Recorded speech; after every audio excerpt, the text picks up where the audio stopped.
Hello बच्चों, कैसे हो आप सब लोग। उम्मीद है आप सभी लोग बहुत बढ़िया होंगे और एकदम मज़े में होंगे। और आशा करता हूँ आप सभी की तैयारी बहुत अच्छे तरीके से चल रही होगी। चाणक्य 2.0 वन शॉट सीरीज में आप सभी बच्चों का स्वागत है। और आज मैं आपके लिए लेके आया हूँ एक ऐसा चैप्टर जिसका नाम है रिडेम्पशन ऑफ प्रेफरेंस शेयर्स। कोशिश करेंगे आज के इस वन शॉट लेक्चर के अंदर बहुत अच्छे तरीके से इस चैप्टर को रिवाइज करने की। आज का हमारा क्या टारगेट रहने वाला है, तो ये है the concept of redemption of preference shares. यानी कि सबसे पहले तो हम ये जानेंगे कि पूरा का पूरा प्रेफरेंस शेयर्स की रिडेम्पशन का कॉन्सेप्ट क्या है। उसके बाद हमारा जो कंपनीज एक्ट है उसमें कौन कौन से ऐसे प्रोविजंस हैं जिनको हमें टेक केयर करना होगा जब हम रिडेम्पशन ऑफ प्रेफरेंस शेयर्स करेंगे। और एज यूजुअल मेरा आपसे वादा है कि बहुत सारे क्वेश्चन सॉल्व करके आपको पूरे अच्छे तरीके से कॉन्सेप्चुअल क्लैरिटी दे देंगे इस चैप्टर के अंदर। ठीक है जी, तो शुरू करते हैं इस चैप्टर को। फटाफट से आप सभी बच्चे कॉपी पेन निकाल लें और हम स्टार्ट कर रहे हैं अपना ये lecture. So redemption of preference shares, redemption का मतलब क्या है? रिडेम्पशन का मतलब है पैसे वापस करना। Redemption means repayment. ठीक है जी, तो redemption is the process of repaying an obligation at pre-arranged amount and time। कहते हैं जब आप किसी भी ऑब्लिगेशन को, किसी भी लोगों के पैसे को आप वापस करोगे तो उसको हम रिडेम्पशन बोलते हैं। और कितने पैसे वापस करने हैं और कब पैसे वापस करने हैं, यानी कि amount to be repaid and the time at which it has to be repaid, ये सभी कुछ प्री डिफाइंड, प्री अरेंज्ड होता है। पहले से ही बताया जाता है ये पैसे वापस कब होंगे और कितने होंगे। Redemption is a contract specifying the obligation to redeem the preference shares within और at the end of a given time period at an agreed price. ठीक है ना, तो किस वक्त ये पैसे वापस करने हैं, कितने पैसे वापस करने हैं, ये आप पहले से ही तय कर लेते हो और अपने प्रेफरेंस शेयर होल्डर्स को पहले ही बता देते हो। These shares, कौन से shares? Preference shares. These are issued on the terms that the shareholders will at a future date be repaid the amount which they invested in the company apart from the frequent payment of a specified amount of dividend as a return on their investment during the tenure of the preference shares। कहता है preference share holders को हमने पहले ही बता दिया है क्या terms and conditions रहेंगी, उनको पैसे कब वापस किए जाएंगे और कितने वापस किए जाएंगे, ये हम उनको प्री डिफाइंड मैनर में पहले ही बता चुके हैं। और जो पैसे वापस करने हैं this is apart from the dividend जो उनको टाइम टू टाइम मिलता रहा होगा। ठीक है ना, तो डिविडेंड के अलावा हम उनके पैसे वापस करेंगे, इसको हम रिडेम्पशन बोलते हैं। सिंपल।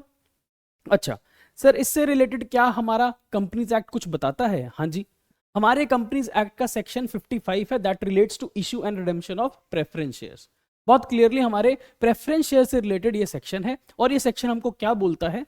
ये कहता है a company which is limited by shares if so authorized by the articles may issue preference shares which at the option of the company are liable to be redeemed within a period not exceeding 20 साल from the date of their issue। कहता है अगर एक company limited by shares है, ठीक है, जिसका share capital है और उसने अपने आर्टिकल्स ऑफ एसोसिएशन में ऑथराइज कर रखा है कि वो कंपनी प्रेफरेंस शेयर्स इशू कर सकती है, तो फिर वो प्रेफरेंस शेयर्स को उसने रिडीम भी करना होता है, उस प्रेफरेंस शेयर्स को उसने रिडीम भी करना होता है। और वो रिडम्पशन नॉर्मली 20 साल के अंदर अंदर होती है। यानी कि आप इररिडीमेबल प्रेफरेंस शेयर्स इशू नहीं कर सकते। आप ऐसे प्रेफरेंस शेयर्स इशू नहीं कर सकते जिनके पैसे आप कभी भी वापस नहीं करोगे, क्योंकि मैक्सिमम आपको 20 साल के अंदर अंदर तो प्रेफरेंस शेयर्स का पैसा वापस करना होगा। ठीक है जी, इसको बोलते हैं redeemable preference shares. Now it must be noted that, अब ये जो सेक्शन 55 है ये कुछ कंडीशंस बताएगा, ये कुछ हमारे को रूल्स बताएगा जिसको हमें फॉलो करना पड़ेगा। सबसे पहला रूल क्या कहता है? No share can be redeemed except out of divisible profits और out of proceeds of fresh issue of shares. तो ये सेक्शन हमको ये बोलता है कि अगर आपने प्रेफरेंस शेयर होल्डर के पैसे वापस करने हैं ना, तो आप दो तरीके से पैसे वापस कर सकते हो।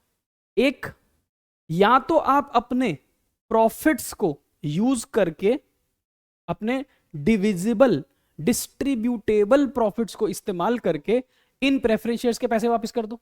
एक ऑप्शन तो आपके पास ये है। दूसरी ऑप्शन ये है कि अगर आपके पास प्रॉफिट्स अवेलेबल नहीं है, देन आप न्यू शेयर्स इशू करो और वहां से पैसे जुटाकर आप इन प्रेफरेंस शेयर होल्डर्स के पैसे वापस कर दो। इसका मतलब हमारे को यह बात समझ आती है कि there are two ways of redemption. दो तरीके हैं रिडेम्पशन के। सर कौन से? एक तरीका तो यह है कि आप अपने डिविजिबल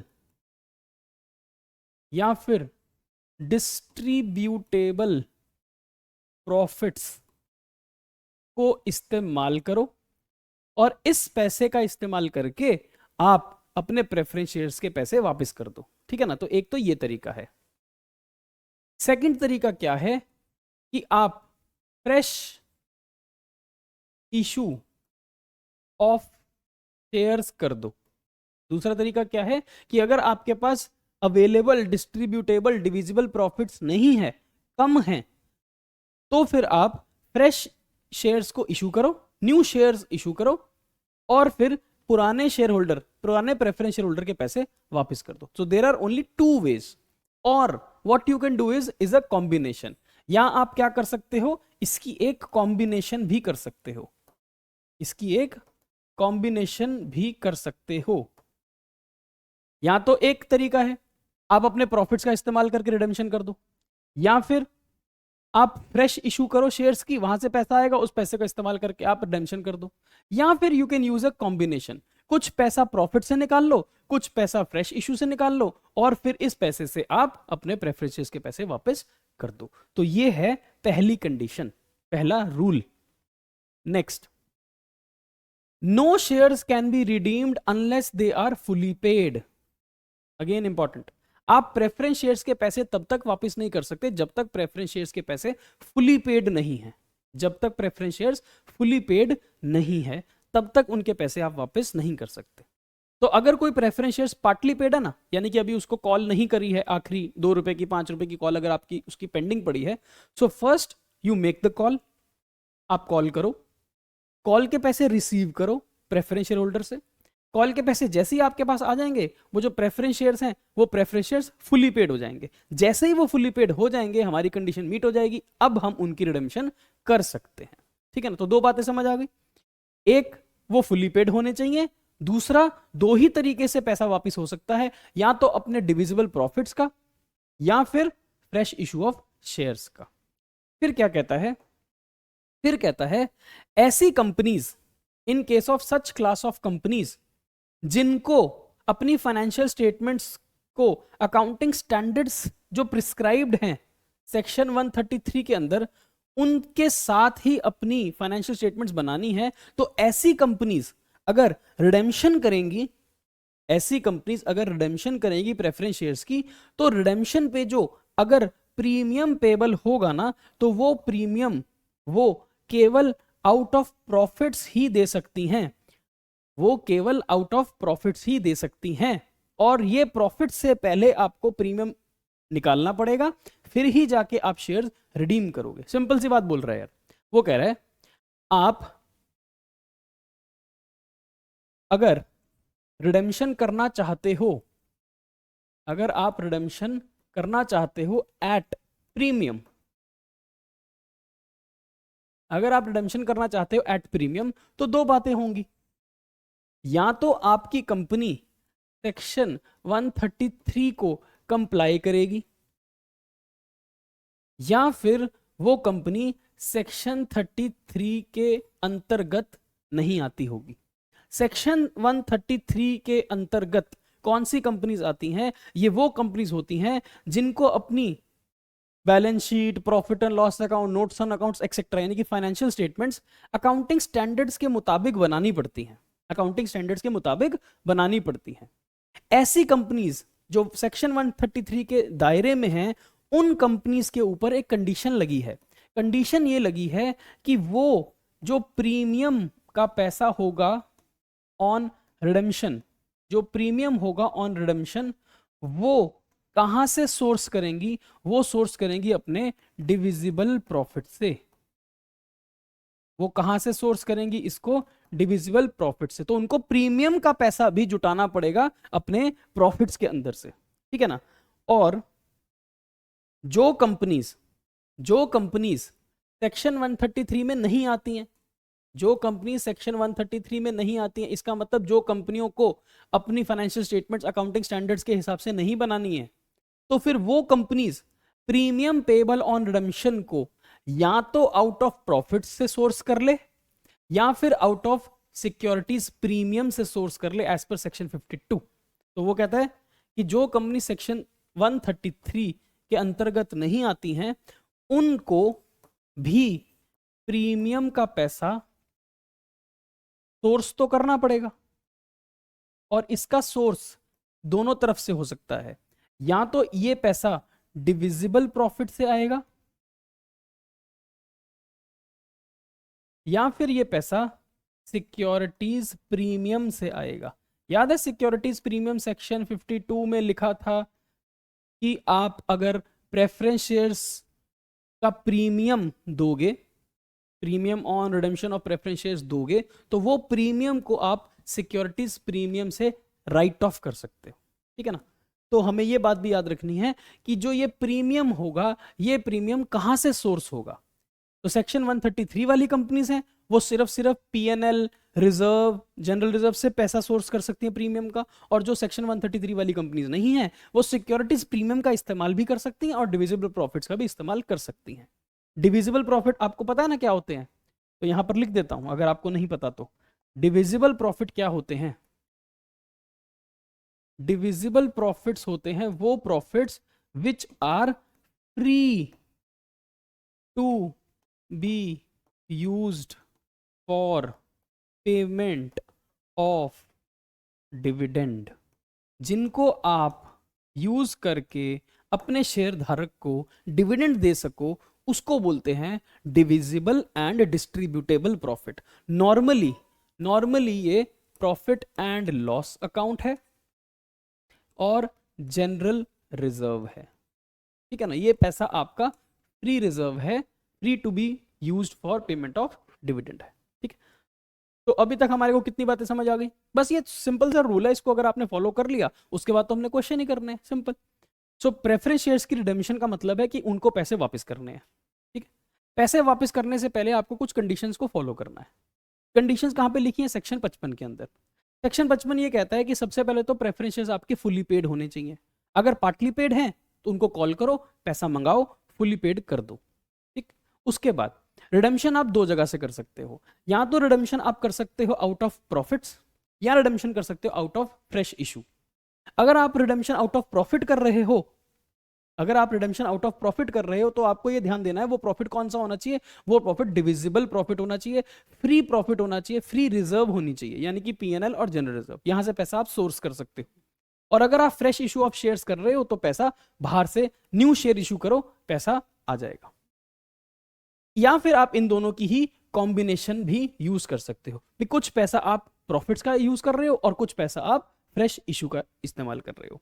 उसके बाद आपको यह भी ध्यान देना है कि अगर आप रिडेम्पशन कर रहे हो एट अ प्रीमियम, यानी कि अगर आप 100 रुपए के प्रेफरेंस शेयर्स को पेमेंट कर रहे हो 105 रुपए, तो बात हो रही है इस 5 रुपए की, जिसको हम क्या बोलते हैं?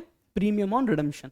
तो ये 5 रुपए की भी तो सोर्सिंग करनी है। ये 5 रुपए की सोर्सिंग कहां से होगी? या तो ये सोर्सिंग होगी फ्री रिजर्व में से, डिविजिबल प्रॉफिट से, या फिर ये सोर्सिंग हो सकती है सेक्शन 52 के हिसाब से सिक्योरिटी प्रीमियम से।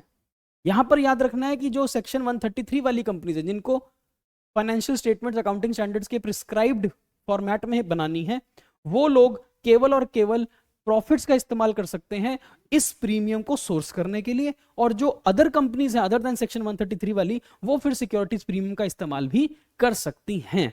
सर लेकिन आपने यहां पर एक बात लिखी है, हाँ मैंने यहां पर एक बात लिखी है, वो ये लिखी है कि all the questions in this chapter have been solved on the basis that the companies referred in the questions are governed by section 133, यानी कि हम मान के चल रहे हैं कि जितने भी क्वेश्चंस हैं उन सभी में जो कंपनीज हैं वो सेक्शन 133 के अंतर्गत आती हैं और उनको कंप्लाई करना पड़ता है अकाउंटिंग स्टैंडर्ड्स के हिसाब से ही अपनी फाइनेंशियल स्टेटमेंट्स को। एंड देयरफॉर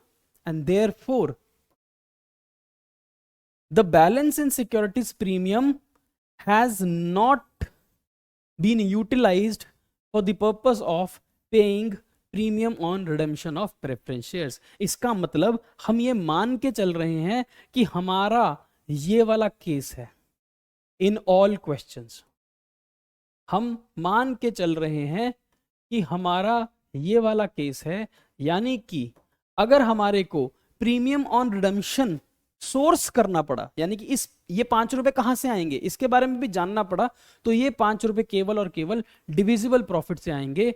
ये हमारे सिलेबस में हम मान के नहीं चल रहे हैं। इसका मतलब हम सिक्योरिटीज प्रीमियम का इस्तेमाल नहीं कर पाएंगे अपने क्वेश्चंस के अंदर। वैसे तो अलाउड है, वैसे तो securities premium can be used for paying premium on redemption, but हमने ऐसा मान लिया है अपने सवालों के अंदर कि हम सेक्शन 133 वाली कंपनीज के ही केस सॉल्व करेंगे, यानी कि we can not use securities premium for paying premium on redemption. Okay sir, बस खत्म होगी बात। हाँ, फिर क्या कहता है, फिर कहता है where any shares are propose to be redeemed out of profits, कहता है अगर आप अपने डिविजिबल प्रॉफिट्स का इस्तेमाल करके रिडेम्पशन करोगे then the profits will be transferred to a reserve called capital redemption reserve CRR। और कितना पैसा प्रॉफिट से CRR में ट्रांसफर करना होगा? The profit is equal to the sum equal to the nominal value of the shares to be redeemed. तो कहता है अगर आप रिडेम्पशन आउट ऑफ प्रॉफिट्स करोगे, दो केस थे ना, आप रिडेम्पशन या तो आउट ऑफ प्रॉफिट्स कर सकते हो पहला केस, या फ्रेश इशू से कर सकते हो। कहता है अगर आप प्रॉफिट से रिडेम्पशन करोगे तो सबसे पहले आपको क्या करना है, तो फिर आपको amount equal to nominal value of preference shares to be redeemed out of profits will be transferred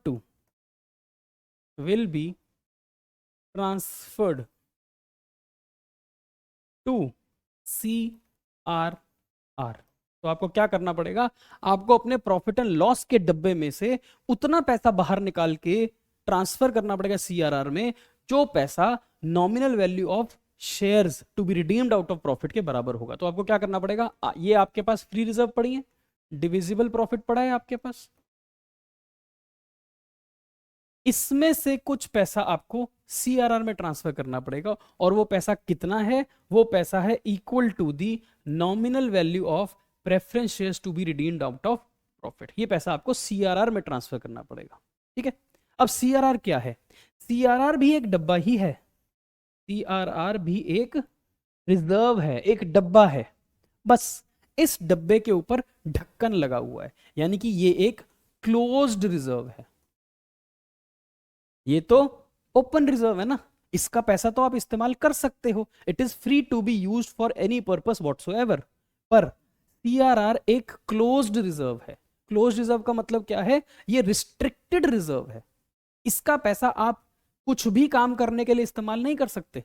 इसका पैसा आप केवल और केवल एक ही पर्पस के लिए इस्तेमाल कर सकते हो, टू इशू, हाँ सर हमें पता है, to issue fully paid bonus shares.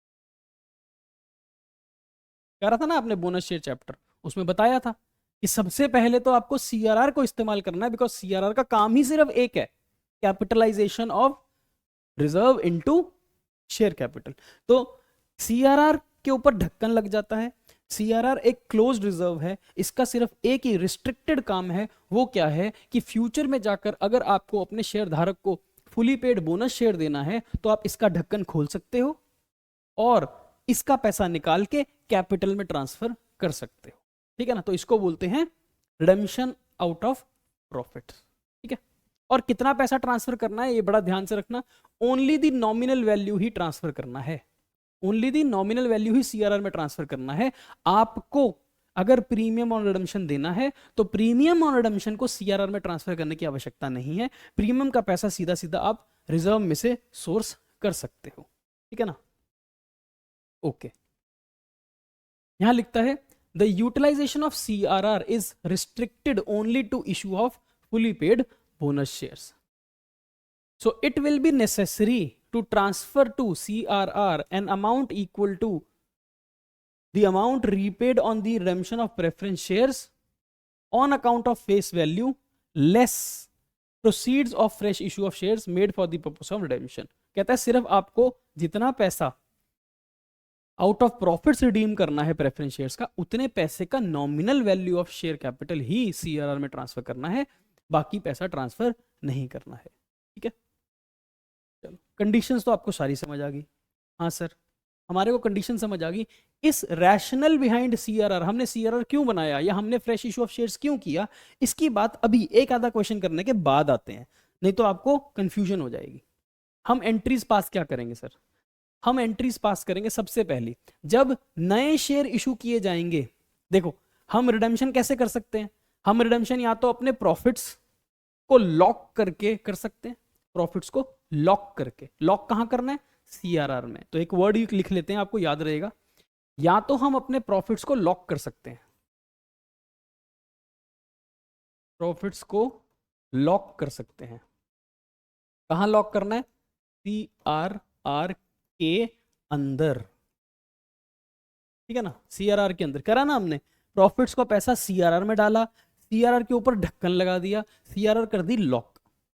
अब सीआरआर सिर्फ एक ही कारण से खुलेगी, जब भी हमें फुली पेड बोनस शेयर देने होंगे, ठीक है ना। तो हम क्या कर सकते हैं, रिडेम्पशन कर सकते हैं प्रॉफिट्स में से, प्रॉफिट्स को लॉक करके, या फिर हम रिडेम्पशन कर सकते हैं फ्रेश इशू ऑफ शेयर्स से, या हम रिडेम्पशन कर सकते हैं फ्रेश इशू ऑफ शेयर्स से। इसको यहां पे भी लिख देते हैं, प्रॉफिट्स को लॉक करके, प्रॉफिट्स को लॉक करके, ये आपको याद रहेगा वर्ड, ठीक है ना, तभी मैंने यहां पर इसको लिख दिया है। या तो आप अपने प्रॉफिट्स को लॉक करके रिडेम्पशन कर सकते हो, या फिर आप फ्रेश इशू ऑफ शेयर से रिडेम्पशन कर सकते हो। अब अगर आपने फ्रेश इशू ऑफ शेयर्स किया तो आपको शेयर इशू करके पैसा आएगा ना, हाँ सर, शेयर इशू करके पैसा आएगा। तो शेयर इशू करके एंट्री क्या बनेगी सर, शेयर इशू एंट्री बनती क्या है, बैंक टू शेयर कैपिटल, खत्म बात। अगर आपने पार पे इशू किया है, 10 रुपए का शेयर अगर आपने 10 में दिया है तो, लेकिन सर हम शेयर्स तो प्रीमियम पे भी दे सकते हैं। हाँ सर, अगर आप 10 रुपए का शेयर 12 में दे दोगे तो फिर एंट्री क्या बनेगी, bank account debit to share capital to securities premium. तो ये तो हो गई फ्रेश इशू ऑफ शेयर, ये क्या हो गया, फ्रेश इशू ऑफ शेयर, ठीक है ना, ये हो गया फ्रेश इशू ऑफ शेयर्स। अब अगर आपके फ्रेश इशू ऑफ शेयर्स पूरे उतने ही हैं जितने आपने शेयर्स रिडीम करने प्रेफरेंस वाले, फिर तो आपको ये 3 नंबर की एंट्री पास करने की जरूरत नहीं पड़ेगी। लेकिन अगर आप कॉम्बिनेशन यूज कर रहे हो, अगर आप कॉम्बिनेशन यूज कर रहे हो कि थोड़ा पैसा तो हम वापस करेंगे अपने प्रॉफिट्स को लॉक करके और थोड़ा पैसा हम वापस करेंगे फ्रेश इशू करके, तो फिर प्रॉफिट्स भी तो लॉक करने पड़ेंगे। तो ये एंट्री है प्रॉफिट्स को लॉक करने की। क्या एंट्री है ये, प्रॉफिट्स को लॉक करने की। कहां लॉक करते हैं प्रॉफिट्स की को, सर हम प्रॉफिट्स को लॉक करते हैं सीआरआर के अंदर। तो हम अपने जनरल रिजर्व का पैसा निकाल लेंगे, हम अपने पीएनएल अकाउंट से पैसा निकाल लेंगे, या हम अपने किसी और डिविजिबल प्रॉफिट्स, किसी और नाम से अगर डिविजिबल प्रॉफिट्स पड़े वहां से पैसा निकाल के कहां ट्रांसफर कर देंगे, पैसा ट्रांसफर कर देंगे सीआरआर के अंदर। कितना पैसा ट्रांसफर करेंगे, only the nominal amount of shares to be redeemed out of profits. ये बहुत ध्यान से पढ़ते रहना, हमें केवल और केवल nominal value of shares to be redeemed out of profits ही ट्रांसफर करना है सीआरआर के अंदर। अब देखो, कुछ पैसा हमने फ्रेश इशू से कर लिया, कुछ पैसा हमने प्रॉफिट्स को लॉक करके इकट्ठा कर लिया। ठीक है, हमारा सोर्स हो गया, हमारी सोर्सिंग ऑफ पैसा हो गया।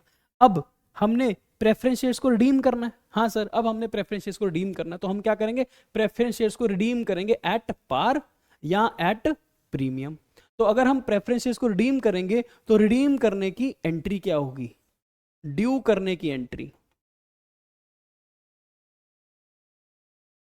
ड्यू करने की एंट्री, रिडेम्पशन को ड्यू करने की एंट्री। प्रेफरेंस शेयर कैपिटल को बंद कर देंगे टू प्रेफरेंस शेयर होल्डर। अगर एट पार है 10 का शेयर 10 में वापस कर रहे हो, अगर आप 10 की चीज को 10 दे रहे हो वापस, तो प्रेफरेंस शेयर कैपिटल बंद टू प्रेफरेंस शेयर होल्डर। पर अगर आप 10 रुपए के बदले 12 रुपए वापस करोगे तो 2 रुपए आप प्रीमियम ऑन रिडेम्पशन वापस कर रहे हो, तो फिर एंट्री क्या बनेगी, preference share capital account debit, premium on redemption of preference shares debit to preference share holder. तो ये नया अकाउंट आपने ओपन कर दिया। कौन सा अकाउंट ओपन कर दिया, premium on redemption. Preference share capital account तो क्लोज हो जाएगा टू प्रेफरेंस शेयर होल्डर, ठीक है, लेकिन ये आपने एक नया अकाउंट ओपन कर दिया, premium on redemption of preference share. अब ये जो प्रीमियम और रिडेम्पशन है इसकी भी सोर्सिंग करनी पड़ेगी, वो भी देखते हैं। सबसे पहले अब जो आपने ड्यू किए हैं प्रेफरेंस शेयर होल्डर के पैसे वो पे कर दो।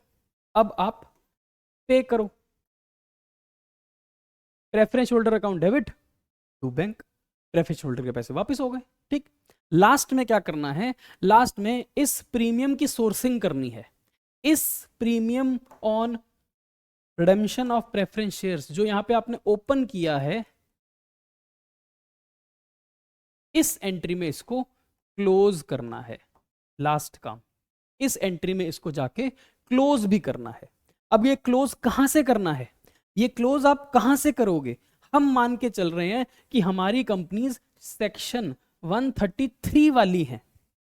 हम मान के चल रहे हैं हमारी सारी कंपनी सेक्शन 133 वाली हैं। इसका मतलब यहां पर सिक्योरिटीज प्रीमियम यूज नहीं हो सकता। यहां पर केवल क्या यूज होगा, PNL account, free reserve account, general reserve account, any other divisible profit, ठीक है ना, टू प्रीमियम और रिडेम्पशन। यहां पर हम मान के चल रहे हैं सेक्शन 133 अप्लाई हो रहा है, ठीक है ना, जो मैंने आपको बोला था। अगर सेक्शन 133 अप्लाई नहीं होगा तो सिक्योरिटीज प्रीमियम भी इस्तेमाल किया जा सकता था एज पर सेक्शन 52, राइट। तो बड़ा सिंपल सा काम है। फिर से पहले आप शेयर इशू करोगे, फ्रेश इशू, फ्रेश इशू या तो पार पे होगा या प्रीमियम पे, पहला काम। दूसरा काम, अब अगर आपने सारा का सारा रिडेम्पशन का पैसा फ्रेश इशू से इकट्ठा नहीं किया है तो इसका मतलब कुछ पैसा आपको प्रॉफिट्स को लॉक करके भी इकट्ठा करना पड़ेगा। प्रॉफिट्स को लॉक करने के आप एंट्री क्या पास करोगे, जनरल रिजर्व, पीएनएल या फिर other free reserve to CRR. अब पैसा आपने nominal value of shares to be redeemed out of profits का लॉक कर दिया है सीआरआर में, ठीक है। तो ये हो गई सोर्सिंग। ये जो 3 एंट्रीज है ना, ये 3 एंट्रीज हैं सोर्सिंग ऑफ फंड। भाई जो पैसा आपने प्रेफरेंस शेयर्स को, जो फंड आपने प्रेफरेंस शेयर्स को वापस करना है, सोर्स करना पड़ेगा, आपको लाना पड़ेगा बिजनेस के अंदर कहीं ना कहीं से। और लाने के 2 ही जरिए हैं, या तो आप अपने प्रॉफिट्स को लॉक करके वो सोर्स कर लोगे या फिर आप फ्रेश इशू से वो सोर्स कर लोगे। एक बार ये आ गया, उसके बाद प्रेफरेंस को रिडीम करने की ड्यू की एंट्री पास करनी है। रिडेम्पशन या तो पार पे होगी या रिडेम्पशन प्रीमियम पे होगी। पार पे होगी तो preference share capital to preference share holder, premium पे होगी तो प्रेफरेंस शेयर कैपिटल, प्रीमियम और redemption to preference share holder. Premium और रिडेम्पशन आप अकाउंट ओपन कर बैठोगे, इस अकाउंट को बाद में जाकर क्लोज करना पड़ेगा। क्लोज कहां से करना पड़ेगा, केवल डिविजिबल रिजर्व से, डिविजिबल प्रॉफिट से। सिक्योरिटी प्रीमियम यूज नहीं कर सकते क्योंकि हम मान के चल रहे हैं सेक्शन 133 अप्लाई कर रहा है हमारे सवाल के अंदर। अब बीच में आपने प्रेफरेंस होल्डर को पेमेंट करनी है, तो पेमेंट की एंट्री क्या है, प्रेफरेंस होल्डर टू बैंक, कहानी खत्म, पैसा हजम। इतना सिंपल सा काम करना है, कुछ इसमें है ही नहीं समझने वाला और, ठीक है ना। तो हाँ सर, हमारे को समझ आ गया। लो फिर क्वेश्चन नंबर 1 करते हैं आपके मॉड्यूल का, वहां से आपको और क्लैरिटी आ जाएगी। तो मेरे साथ साथ सवाल को पढ़ना है। Hinduja company limited had 5000 preference shares redeemable of 100 रुपए ईच। कंपनी ने कितने प्रेफरेंस शेयर्स रिडीम करने हैं, 5000 शेयर, 100 रुपए वाले। इसका मतलब 5 लाख रुपए वापस करने हैं। कितने रुपए वापस करने हैं, 5 लाख, ठीक है। और ये सारे शेयर्स क्या फुली पेड हैं, हाँ सर फुली पेड है। इसका मतलब कंडीशन मीट हो गई, yes sir, the shares must be fully paid. तो फुली पेड हैं, इसका मतलब मैं ये पैसे वापस कर सकता हूं। पैसे वापस कहां से करते हैं? पैसे वापस करते हैं दो तरीके से, या तो प्रॉफिट्स को लॉक करके सीआरआर में, या फिर फ्रेश शेयर्स इशू करके। सवाल मुझे बताएगा, सवाल क्या कह रहा है? The company decided to redeem the shares at par by issue of sufficient number of equity shares of ₹10 each fully paid up at par। कहता है ये सारा का सारा पैसा कहां से आएगा? ये सारा का सारा पैसा fresh issue of equity share से आएगा। और इक्विटी शेयर्स है कितने का? 10 रुपए का। कितने में इशू कर रहे हो? 10 में। तो अगर मुझे 5 लाख रुपए वापस करने हैं प्रेफरेंस शेयर होल्डर को, तो मुझे 5 लाख रुपए इक्विटी शेयर होल्डर से लेने भी तो पड़ेंगे, क्योंकि मैं फ्रेश इशू कर रहा हूं। तो मुझे कितने शेयर इशू करने पड़ेंगे? मुझे इशू करने पड़ेंगे 50,000 इक्विटी शेयर्स एट ₹10 ईच। ठीक है ना? अब एक कहता है you are required to pass the entries including cash transaction in the books of company. ठीक है, तो पहली एंट्री क्या करेंगे? पहली एंट्री क्या होती है? या तो फ्रेश इशू से पैसा लो, या प्रॉफिट्स को लॉक करके पैसा सोर्स करो। हमने इस क्वेश्चन में फ्रेश इशू से पैसा लिया है, तो हमारी एंट्री बनेगी बैंक अकाउंट डेबिट। कितना पैसा आएगा सर? 5 लाख रुपए। कहां से आएगा? इक्विटी शेयर से। तो 2 इक्विटी शेयर कैपिटल। क्या लिखेंगे इसके नीचे? कितने शेयर इशू कर रहे हैं आपने? 10 रुपए वाले 50,000 शेयर्स। 10 रुपए वाले 50,000 शेयर आपने इशू किए, तो पहली एंट्री हो गई। हमने सोर्स कर लिया पैसा। अब हमारे पास 5 लाख रुपए आ गए हैं।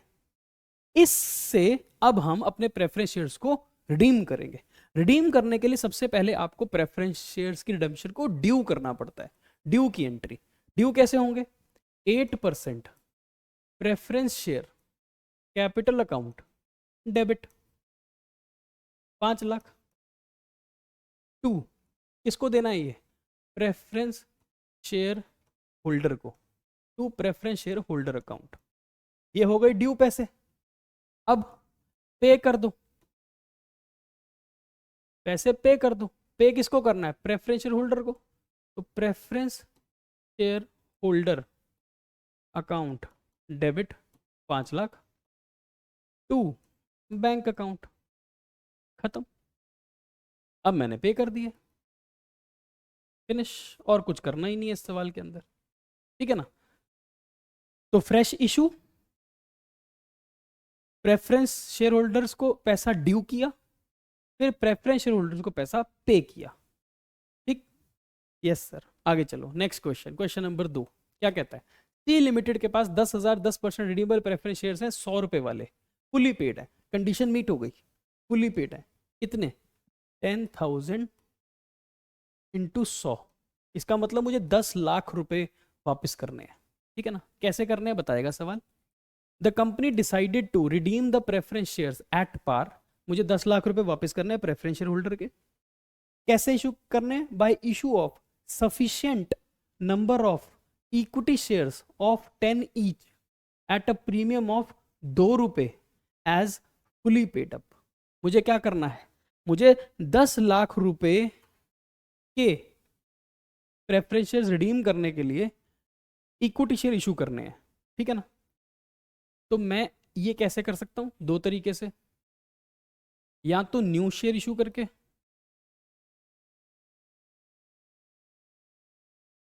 या फिर प्रॉफिट्स को लॉक करके।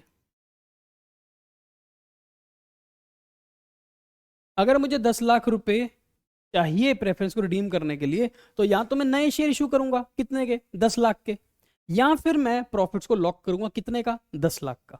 तो इसका मतलब मुझे 10 लाख की nominal value of shares issue करने पड़ेंगे। ठीक है ना? क्योंकि क्वेश्चन ने बोला मुझे कि मुझे ये तो करना नहीं है इस सवाल के अंदर, this is not to be done. मुझे क्या करना है? ये। तो मुझे 10 लाख के nominal value of shares issue करने पड़ेंगे। ठीक है ना? तो कितने इशू करूंगा मैं? अगर मुझे 10 लाख के नॉमिनल वैल्यू चाहिए, तो मुझे 10 रुपए से डिवाइड करना है। मैं 12 से डिवाइड नहीं करूंगा, वो प्रीमियम एक्स्ट्रा आ जाएगा। ठीक है ना? मुझे नॉमिनल वैल्यू वापस करनी है 10 लाख की, तो मुझे नॉमिनल वैल्यू ही रिप्लेस करनी पड़ेगी 10 लाख की, ठीक है ना। तो मैं इसको 10 से डिवाइड करूंगा तो मुझे 1 लाख शेयर इशू करने पड़ेंगे, ठीक है सर। इशू कर देते हैं पहली एंट्री फ्रेश इशू की। क्या बनेगी, बैंक में पैसा आएगा, bank account debit, 1 lakh share issue कर रहा हूँ 12 रुपए पे, तो 12 लाख रुपए आएंगे मेरे पास, जिसमें से सिक्योरिटीज प्रीमियम में 2 लाख चले जाएंगे और बाकी पैसा इक्विटी शेयर कैपिटल का है, ठीक है। ये हो गई फ्रेश इशू। सेकंड, ड्यू करने की, प्रेफरेंस शेयर्स की रिडेम्पशन को ड्यू करना है। ड्यू करो, कौन से प्रेफरेंस शेयर है, 10 रुपए वाले, 10% वाले, तो 10% preference share capital due, due कर देंगे। 10% preference share capital debit 10 lakh. हमने इनको प्रीमियम तो देना नहीं है, इसका मतलब हमने यही पैसा प्रेफरेंस शेयर होल्डर को देना है 10 लाख। क्यों हो गया, अब पे कर दो, प्रेफरेंस शेयर होल्डर्स को पेमेंट कर दो। प्रेफरेंस शेयर होल्डर को पेमेंट करने की entry, preference share holder account debit, कितना पे करना है इनको, 10 लाख, टू बैंक, कर दिया पे,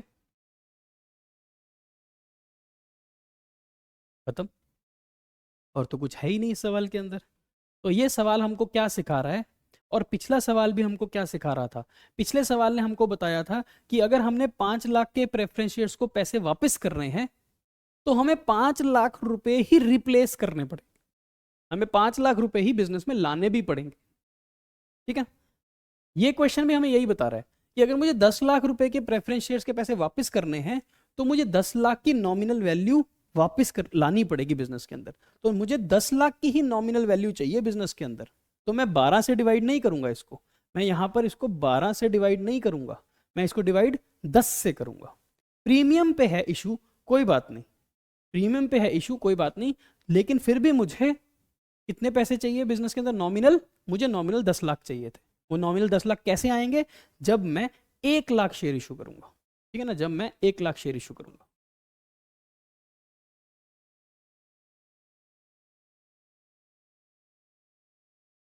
ठीक, राइट, यस सर। नेक्स्ट एक और क्वेश्चन आता है, उसको समझते हैं, उससे और क्लैरिटी आएगी आपको।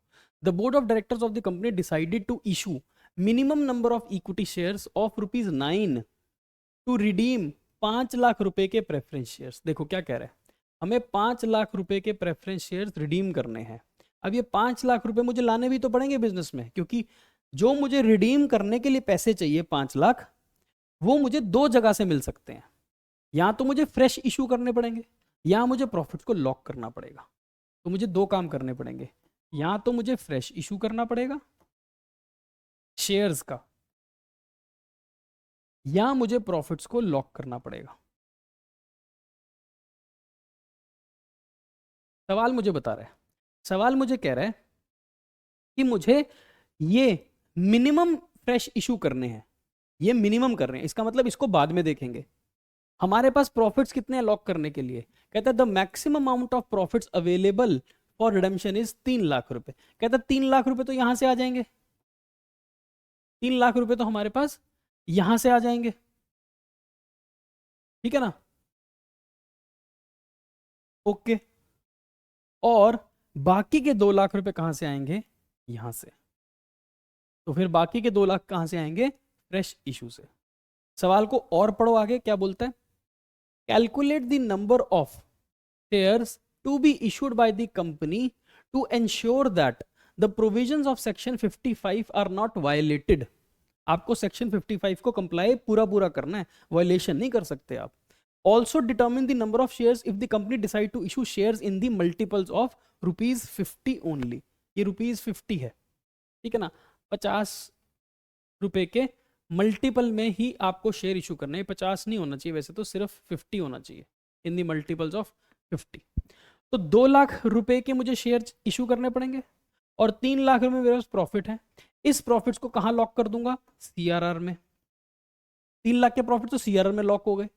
2 लाख रुपए मुझे शेयर से चाहिए होंगे, तो शेयर है कितने का? 9 का। तो मैं कितने शेयर इशू करूंगा? मुझे 2 लाख रुपए एक शेयर में चाहिए, 9 रुपए का एक शेयर है, तो मुझे कितने शेयर इशू करने पड़ेंगे? ये फ्रैक्शंस में आ जाएगा, 2 लाख डिवाइड बाय 9, ये आ जाएगा 2 22,222, 22,222.22। भाई 0.22 तो शेयर होता ही नहीं है, 0.22 तो शेयर होता ही नहीं है। इसका मतलब या तो मुझे 2223 शेयर इशू करने पड़ेंगे, राउंड ऑफ, या तो मुझे 2223 शेयर इशू करने पड़ेंगे, राउंड ऑफ, या फिर सवाल ने मुझे बोला था 50 रुपीज के मल्टीपल पे इशू करने हैं, तो फिर अगर मुझे 50 के मल्टीपल पे देने हैं तो मैं 22250 करूंगा, 22250 करूंगा अगर मुझे मल्टीपल्स ऑफ 50 पे करना है तो। सो दो चॉइस है मेरे पास, या तो मैं 22223 शेयर इशू कर दूं, ठीक, क्योंकि फ्रैक्शन में तो शेयर इशू हो नहीं सकता, पॉइंट्स में तो शेयर इशू हो नहीं सकता, कम शेयर में दे नहीं सकता, है ना। अगर मैं 22,222 शेयर्स दूंगा तो वो डिफरेंस रह जाएगा 0.22 का, है ना, 10-12 रुपए का, 18 रुपए का, वो फर्क रह जाएगा, वो फर्क फिर मैं पूरा नहीं कर पाऊंगा, तो फिर मेरे को एक शेयर फालतू इशू करना पड़ेगा, 2223 शेयर्स, ठीक है, 2223 शेयर्स। लेकिन अगर सवाल मुझे कह रहा है मुझे 50 के मल्टीपल पे चाहिए, तो फिर मैं इसको 50 से नियरेस्ट मल्टीपल पे अप्रोक्सीमेट कर दूंगा, तो वो बन जाएगा 22250 शेयर्स, ठीक है। तो हम ये मान के चलेंगे अपना आंसर। अब एंट्री मुझे करनी है, पहली एंट्री फ्रेश इशू की, पहली एंट्री फ्रेश इशू की, करो जी। बैंक अकाउंट डेबिट, कितने शेयर्स आए? 22250 इंटू 9, कितना बन जाएगा ये? 200,250, 250 रुपये फालतू आ गए, ठीक है ना। 2 equity share capital, 2 equity share capital, हमें 2 लाख चाहिए थे, पर राउंडिंग ऑफ के कारण 250 रुपये फालतू आ गए, ठीक है ना। सेकंड, प्रॉफिट्स को लॉक करना पड़ेगा। यस सर, प्रॉफिट्स को लॉक करेंगे, कहाँ से करेंगे? डिविजिबल रिजर्व से। उसने बोला था ना मुझे कि मेरे पास प्रॉफिट्स अवेलेबल हैं, अब मुझे नहीं पता कहाँ अवेलेबल है, तो मैं लिख दूंगा डिविजिबल, डिविजिबल रिजर्व। मुझे नहीं पता ना ये रिजर्व पीएनएल वाली है, ये जनरल रिजर्व है, कौन सी है, तो मुझे नहीं पता, तो मैं लिख दूंगा डिविजिबल रिजर्व या फिर फ्री रिजर्व, डेबिट। कितने पैसे वहां से निकालने हैं? 3 लाख। मुझे 3 लाख रुपए सीआरआर में ट्रांसफर करने पड़ेंगे, तो मैं 3 लाख रुपए सीआरआर में ट्रांसफर कर दूंगा। सीआरआर आप पूरा लिखना, कैपिटल रिडेम्पशन रिजर्व। तो मेरी सोर्सिंग हो गई, मेरी क्या हो गई? सोर्सिंग, सोर्सिंग कंप्लीट हो गई।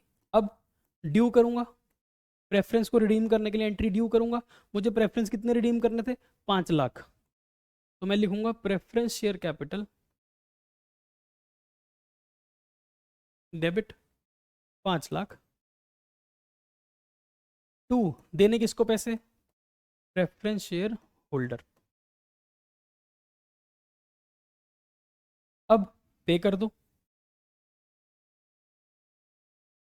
खत्म, इनको पे कर दो,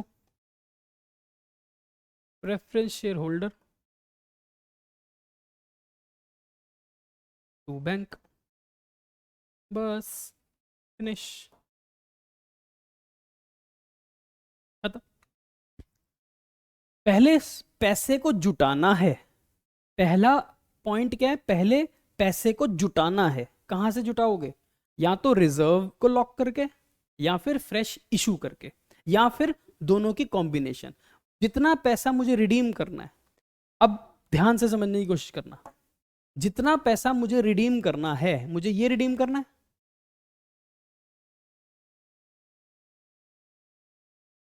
जितना पैसा मुझे रिडीम करना है उतना पैसा या तो मैं लॉक करूंगा या मैं फ्रेश इशू से लाऊंगा। जितना पैसा मुझे नॉमिनल वैल्यू, जितना nominal value of preference shares मुझे रिडीम करना है, उतना पैसा या तो मैं लॉक करूंगा रिजर्व से सीआरआर में, या फिर उतना पैसा मैं रिप्लेस करूंगा अपने कैपिटल से, ठीक है ना। उसके बाद प्रेफरेंस को ड्यू करना है, फिर प्रेफरेंस को पे करना है, और कुछ है नहीं सवाल के अंदर। चलो जी, एक और सवाल है हमारे पास, क्वेश्चन नंबर 4, इसको भी पढ़ लेते हैं। ये भी बड़ा सिंपल सा लग रहा है क्वेश्चन। क्वेश्चन नंबर 4 क्या कहता है, अंबुजा कंपनी लिमिटेड के पास 1000 प्रेफरेंस शेयर्स हैं, 100 वाले, 1100 वाले प्रेफरेंस शेयर्स हैं, 80 पेड अप। कंडीशन पूरी नहीं हुई। कंडीशन क्या है, कंडीशन है कि ये शेयर फुली पेड होना चाहिए था। तो सवाल बोलेगा कि आप इनको फुली पेड करो, ना बोले तो मुझे करना पड़ेगा, ठीक है।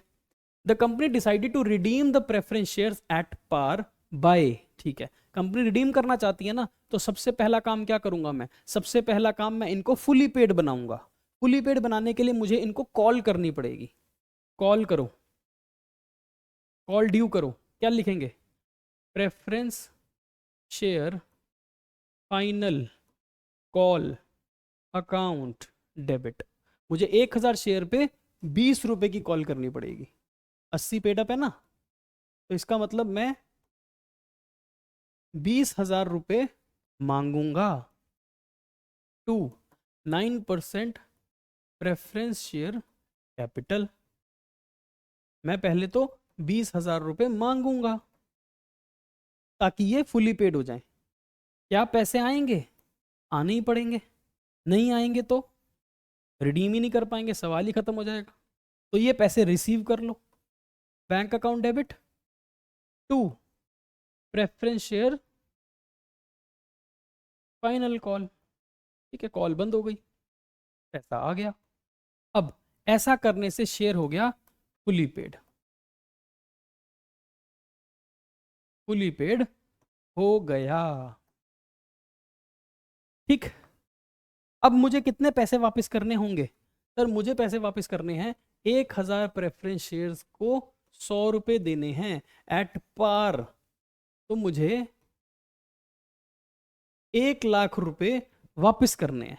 अभी मैंने क्या सिखाया था आपको, अभी मैंने सिखाया था जितनी नॉमिनल वैल्यू आपको रिडीम करनी है, जितनी नॉमिनल वैल्यू आपको रिडीम करनी है, उतनी नॉमिनल वैल्यू या तो आप फ्रेश इशू से रिप्लेस करो या फिर प्रॉफिट्स को लॉक कर दो।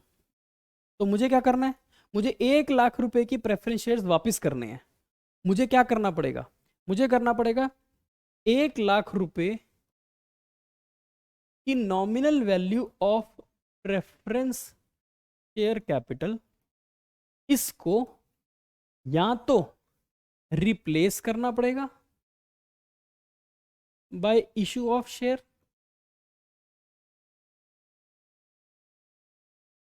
या फिर मुझे अपने प्रॉफिट्स को लॉक करना पड़ेगा।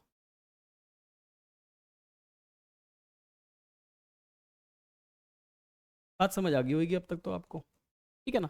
सवाल मुझे दोनों की कॉम्बिनेशन भी बोल सकता है।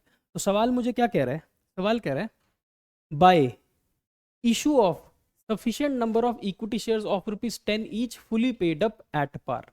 सवाल मुझे कह रहा है कि ठीक है, आपको सिर्फ एक ही काम करना है, आपको कोई प्रॉफिट लॉक नहीं करने, आपको सारा का सारा पैसा 10 रुपए के fully paid up equity shares देने हैं। तो आपको ये सारे के सारे इक्विटी शेयर से लाने हैं। तो ठीक है, ले आते हैं। कितने लाने पड़ेंगे, 1,00,000 रुपए डिवाइडेड बाय 10 रुपए, इसका मतलब मुझे 10,000 शेयर्स इशू करने पड़ेंगे। कर दें, यस। पहली एंट्री, शेयर इशू करो। Entry will be bank account debit 10,000 shares into 10 रुपये। इसका मतलब मेरे पास 1,00,000 रुपए के शेयर्स इशू करके पैसे आ गए,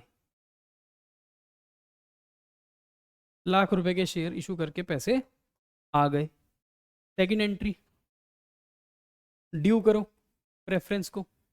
तो प्रेफरेंस कौन से वाले थे, ये 9% वाले प्रेफरेंस थे, तो मैं लिखूंगा 9% preference share capital debit 1,00,000 to preference share holder account,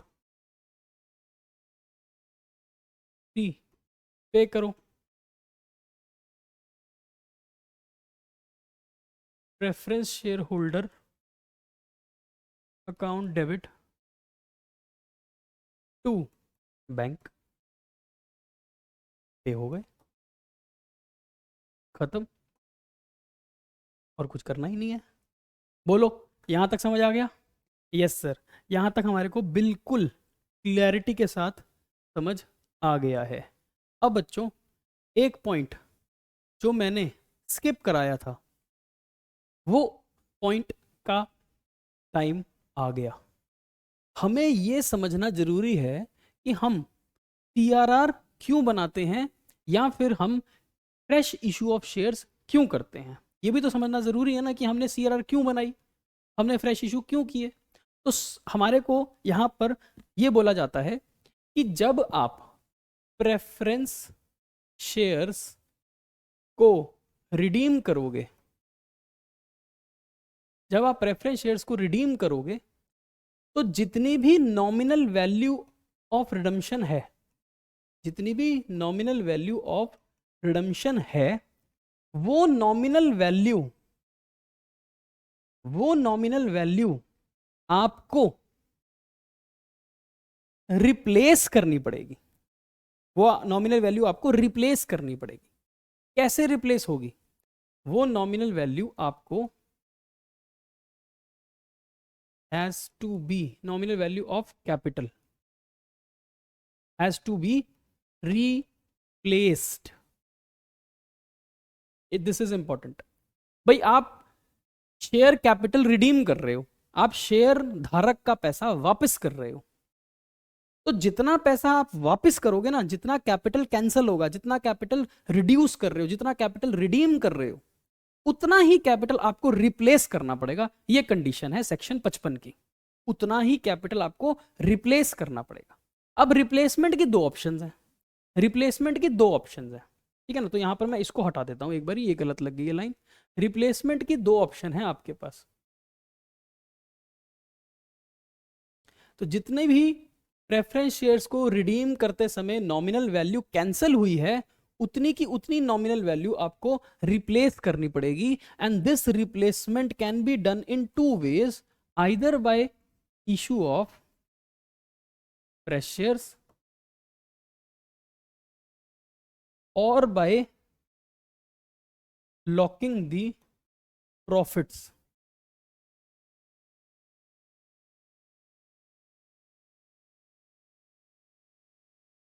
अब होता कैसे रिप्लेस, इसको समझो। आप प्रेफरेंस शेयर्स को कैंसिल कर रहे हो, आप प्रेफरेंस शेयर्स को कैंसिल कर रहे हो एक तरह से, है ना।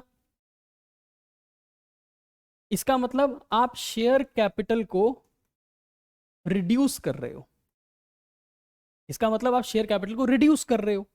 तो एक तरफ आप शेयर कैपिटल को रिड्यूस कर रहे हो, लॉ बोलता है कि दूसरी तरफ आपको शेयर कैपिटल को उतना ही बढ़ाना पड़ेगा। किसी ना किसी तरीके से अगर तू शेयर कैपिटल को रिड्यूस कर रहा है, तो किसी ना किसी तरीके से उतना ही शेयर कैपिटल तुझे रिप्लेस करना पड़ेगा, उतना ही शेयर कैपिटल तुझे बढ़ाना पड़ेगा। और बढ़ाने के दो तरीके हैं तेरे पास। नया शेयर इशू कर दे, जैसे ही नया शेयर इशू करेगा उससे क्या होगा, शेयर कैपिटल इंक्रीज हो जाएगा। जितना तूने रिड्यूस किया शेयर कैपिटल प्रेफरेंस का, उतना ही शेयर कैपिटल तू रिप्लेस कर दे, इंक्रीज कर दे, इशू कर दे। या फिर जितना तूने शेयर कैपिटल रिड्यूस किया, उतने लगभग उतने के प्रॉफिट्स लॉक कर दे सीआरआर में, उतने के प्रॉफिट्स तू सीआरआर के डब्बे में लॉक कर दे। और सीआरआर एक रिस्ट्रिक्टेड रिजर्व है, इसका मतलब ultimately it will get converted into bonus shares. ये पैसा अल्टीमेटली बोनस शेयर के रूप में वापस शेयर कैपिटल में ही चला जाएगा।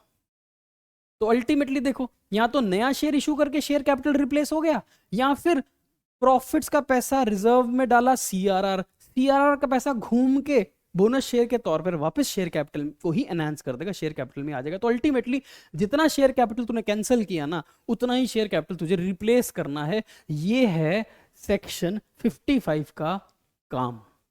The rationale behind the provision is to protect the interest of outsider to whom the amount is payable before redemption of preference share capital. The interest of outsider is protected if the nominal value of the capital redeemed is substituted or replaced, therefore ensuring the same amount of shareholder fund. अब इसको एक और तरीके से समझ सकते हो। मान लो आपके पास एक बैलेंस शीट है बिफोर रिडेम्पशन, मान लो आपके पास एक बैलेंस शीट है बिफोर रिडेम्पशन, और इस बैलेंस शीट में इक्विटी शेयर कैपिटल है मान लो 100 रुपए का, प्रेफरेंस शेयर कैपिटल मान लो 20 रुपए का, ठीक है। एसेट साइड को मैं देखता नहीं हूं नॉर्मली, तो एसेट साइड पे फंड्स पड़े हैं बहुत सारे, कोई भी एसेट पड़ा है, ये बैलेंस शीट मैच है। लेकिन इस तरफ आपके पास लायबिलिटी पड़ी है, कोई भी लायबिलिटी, सन्ड्री क्रेडिटर पड़े हैं, डिवेंचर्स पड़े हैं, बैंक का लोन पड़ा है। लेट से जो लायबिलिटी है वो है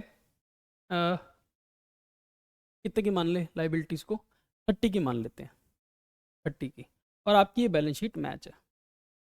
अब यहां पर अगर मैं अपनी इस लायबिलिटी के अगेंस्ट सिक्योरिटी को चेक करूं तो कैसे करूंगा?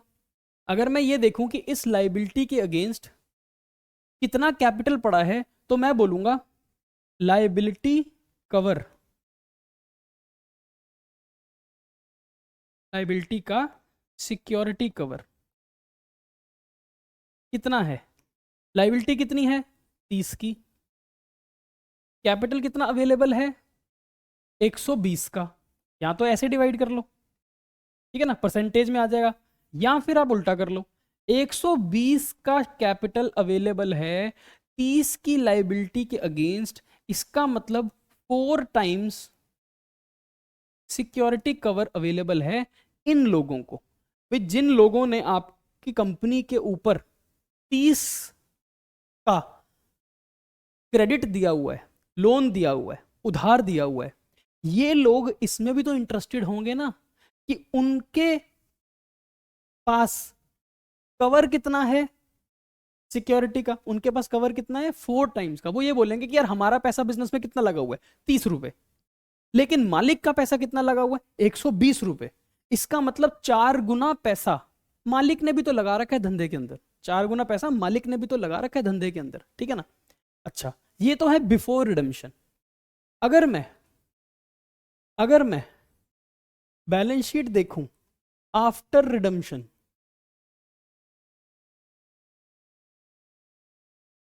अगर मैं ये बोलूं कि यहां से पैसा यूज करके प्रेफरेंस शेयर होल्डर अपना पैसा लेके बाहर चला गया, अगर मैं ये बोलूं प्रेफरेंस शेयर होल्डर अपना पैसा लेके बाहर चला गया बिना इन लायबिलिटी को बताए और बिना शेयर कैपिटल को रिप्लेस किए, तो पोजीशन क्या हो जाएगी? तो पोजीशन हो जाएगी इक्विटी का शेयर कैपिटल 100 ही रह जाएगा, लायबिलिटी 30 रह जाएगी, और यहां से पैसा इन प्रेफरेंस होल्डर्स ने बाहर निकाल लिया बिजनेस से। अभी मैंने डिविजिबल रिजर्व के बारे में बात नहीं करी, मैं सिर्फ आपको कवर दिखा रहा हूं।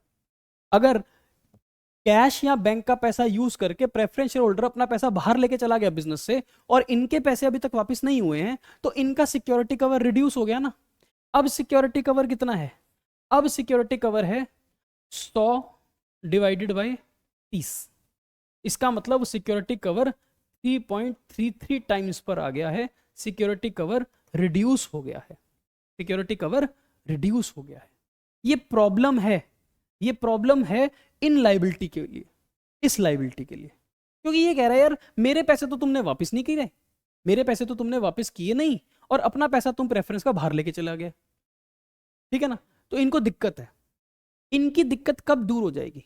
इनकी दिक्कत तब दूर हो जाएगी अगर, इनकी दिक्कत तब दूर हो जाएगी अगर यहां पर कहीं ना कहीं से 20 रुपए वापस शेयर कैपिटल में रिप्लेस हो जाते। अगर शेयर कैपिटल किसी ना किसी तरीके से रिप्लेस कर दिया जाता तो इनका सिक्योरिटी कवर रिस्टोर हो जाता। इनका सिक्योरिटी कवर रिस्टोर हो जाता। अब इनका सिक्योरिटी कवर रिस्टोर करने के लिए हमारे पास दो ऑप्शन है। एक ऑप्शन तो है कि हम रिजर्व के पैसे को कैपिटल में कन्वर्ट कर दें ताकि इनका पैसा रिप्लेस हो जाए। अब देखो, अगर मान लो मेरे पास रिजर्व पड़ी है इधर, मान लो मेरे पास 20 रुपए की नहीं 40 रुपए की रिजर्व पड़ी है। अगर मेरे पास 40 रुपए की रिजर्व पड़ी है तो मैं क्या कर सकता था, तो मैं ये काम कर सकता था कि मैं रिजर्व में से, इस 40 की रिजर्व में से 20 रुपए रिजर्व में रखूं, बाकी पैसा मैं CRR में ट्रांसफर कर दूं, तो सिक्योरिटी कवर रिप्लेस हो जाएगा ना वापस। हाँ सर, तो सिक्योरिटी कवर रिप्लेस हो जाएगा बिकॉज CRR तो एक रिस्ट्रिक्टेड रिजर्व है, उसको जोड़ के हम 120 के ही कैपिटल पे वापस आ जाएंगे और 120 डिवाइड बाय 30 करेंगे तो 4 टाइम्स का सिक्योरिटी कवर रिप्लेसमेंट में नजर आएगा। तो ये कुछ मोटे तौर पर फंडा है। फंडा बड़ा सिंपल सा है कि आउटसाइडर को दुख ना हो, उसको दर्द ना हो, उसको पीड़ा ना हो, उसको ये ना लगे कि मालिक अपना पैसा बाहर निकाल के लेके चला गया और मुझे ऐसे ही लावारिस छोड़ दिया, मेरे बारे में तो वो सोच नहीं रहा। इसको बचाने के लिए ये बोला गया कि या तो रिजर्व का पैसा लॉक कर दो या फिर फ्रेश इशू से शेयर कैपिटल को रिजर्व कर दो, रिप्लेस कर दो। ठीक है ना, तो दो काम कर सकते हैं, या तो हम शेयर कैपिटल को रिप्लेस कर सकते हैं, या तो हम शेयर कैपिटल को रिप्लेस कर सकते हैं, या फिर हम प्रॉफिट्स को लॉक करके अपना कैपिटल बचा सकते हैं। तो दो तरीके से किया जा सकता है। In case of redemption out of proceeds of fresh issue the replacement of capital is obvious. तो रिप्लेस ही हो गया ना कैपिटल, प्रेफरेंस का कैपिटल घटा और इक्विटी का कैपिटल बढ़ गया, सिक्योरिटी कवर इंटैक्ट है। वो तो बड़ा सिंपल सा बात है। लेकिन एक इनडायरेक्ट मेथड भी है, एक इनडायरेक्ट मेथड भी है, वो हमने आपको बता दिया है। इनडायरेक्ट मेथड क्या है?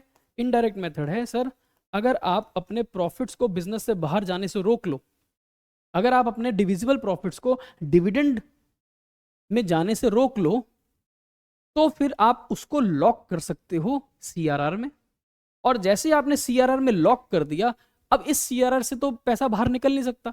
इस CRR का काम क्या है? इस CRR से पैसा सिर्फ कैपिटल में ही जा सकता है। तो इनडायरेक्ट वे से प्रॉफिट्स को डिविडेंड में जाने से रोकने के लिए हमने पैसा CRR में डाल दिया और CRR से पैसा बोनस इशू के रूप में कैपिटल में आ जाएगा, तो कैपिटल वापस रिप्लेस हो जाएगा। ठीक है ना, तो वही बात यहां लिखी है। If redemption is done out of distributed profits the replacement of capital is insured in a indirect manner. तो ये डायरेक्ट तरीका है, सीधा शेयर इशू करो और पुराने शेयर वापस कर दो।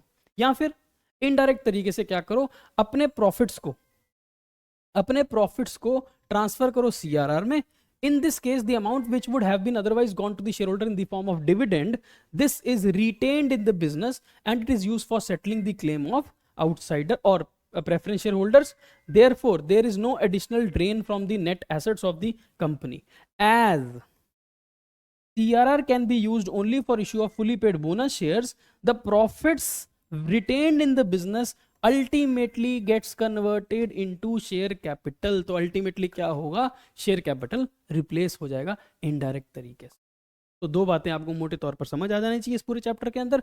वो ये है कि जितनी नॉमिनल वैल्यू ऑफ रिडम्पशन करेंगे हम, उतनी ही नॉमिनल वैल्यू हमारे को रिप्लेस भी करनी पड़ेगी। रिप्लेसमेंट के दो तरीके हैं, एक है डायरेक्ट तरीका इशू ऑफ शेयर कैपिटल से, और दूसरा है प्रॉफिट्स को CRR में लॉक करके। इतनी सी कहानी थी हमारे इस चैप्टर की। आज के इस सेशन के अंदर पूरे कॉन्सेप्ट को रिवाइज करते हैं, ठीक है ना। उसके बाद क्वेश्चंस करेंगे, क्वेश्चंस आपको बहुत अच्छे तरीके से आ जाएंगे। फिर redemption of preference share, condition क्या है?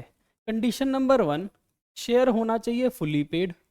अगर शेयर फुली पेड अप नहीं है तो पहले अनकॉल्ड कैपिटल को कॉल करो, कॉल करना शेयर के ऊपर, कॉल का पैसा रिसीव करना और शेयर को फुली पेड बना देना। सेकंड क्या करना है? सेकंड है सोर्स ऑफ रिडेम्पशन। भाई आपने शेयर कैपिटल रिडीम करना है ना, तो रिडीम करने के दो सोर्स हैं। एक सोर्स तो है कि आप फ्रेश इशू ऑफ शेयर्स कर दो, एक क्या है कि आप फ्रेश इशू ऑफ शेयर्स कर दो। जितना शेयर कैपिटल आपको रिडीम करना है, कैंसिल करना है, रिड्यूस करना है, उतना ही शेयर कैपिटल आप रिप्लेस कर दो, फ्रेश शेयर इशू कर दो, सो दैट कैपिटल एक तरफ से रिड्यूस होगा प्रेफरेंस की रिडेम्पशन के कारण, और दूसरी तरफ से कैपिटल वापस रिस्टोर हो जाएगा न्यू शेयर इशू करके, ठीक है ना। तो शेयर कैपिटल इंटैक्ट रहेगा।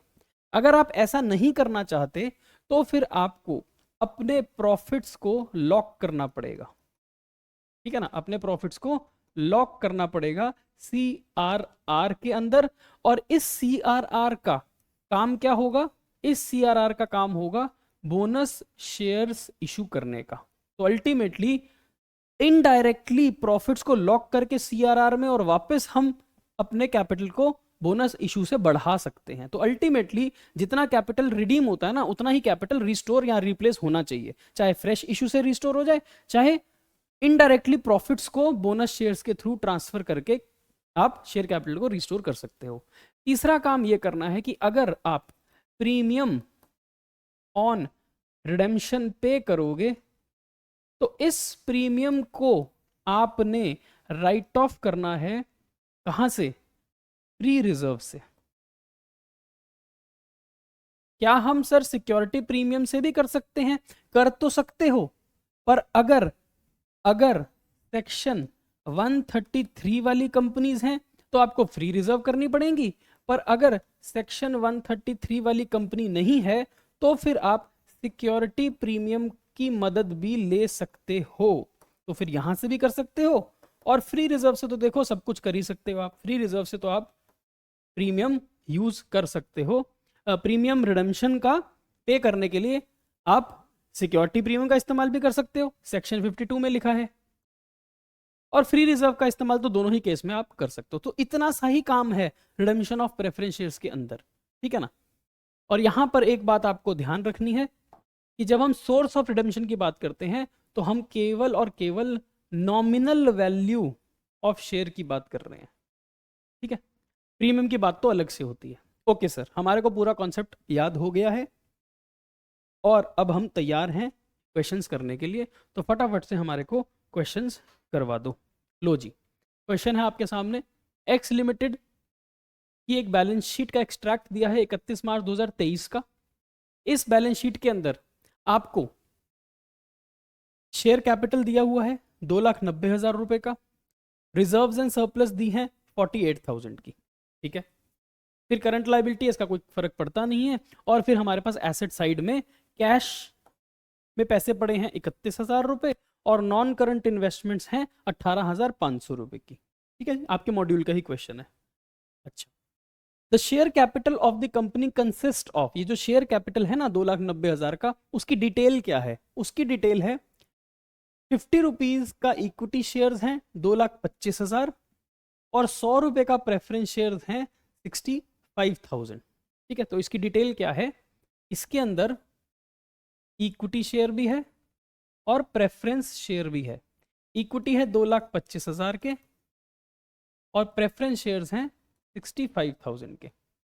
ओके, नेक्स्ट कहता है the reserves and surplus comprises of profit and loss account only. कहता है ये जो रिजर्व्स है ना, ये सारी की सारी P&L अकाउंट है, कोई और रिजर्व है नहीं है इसके अंदर, ठीक है।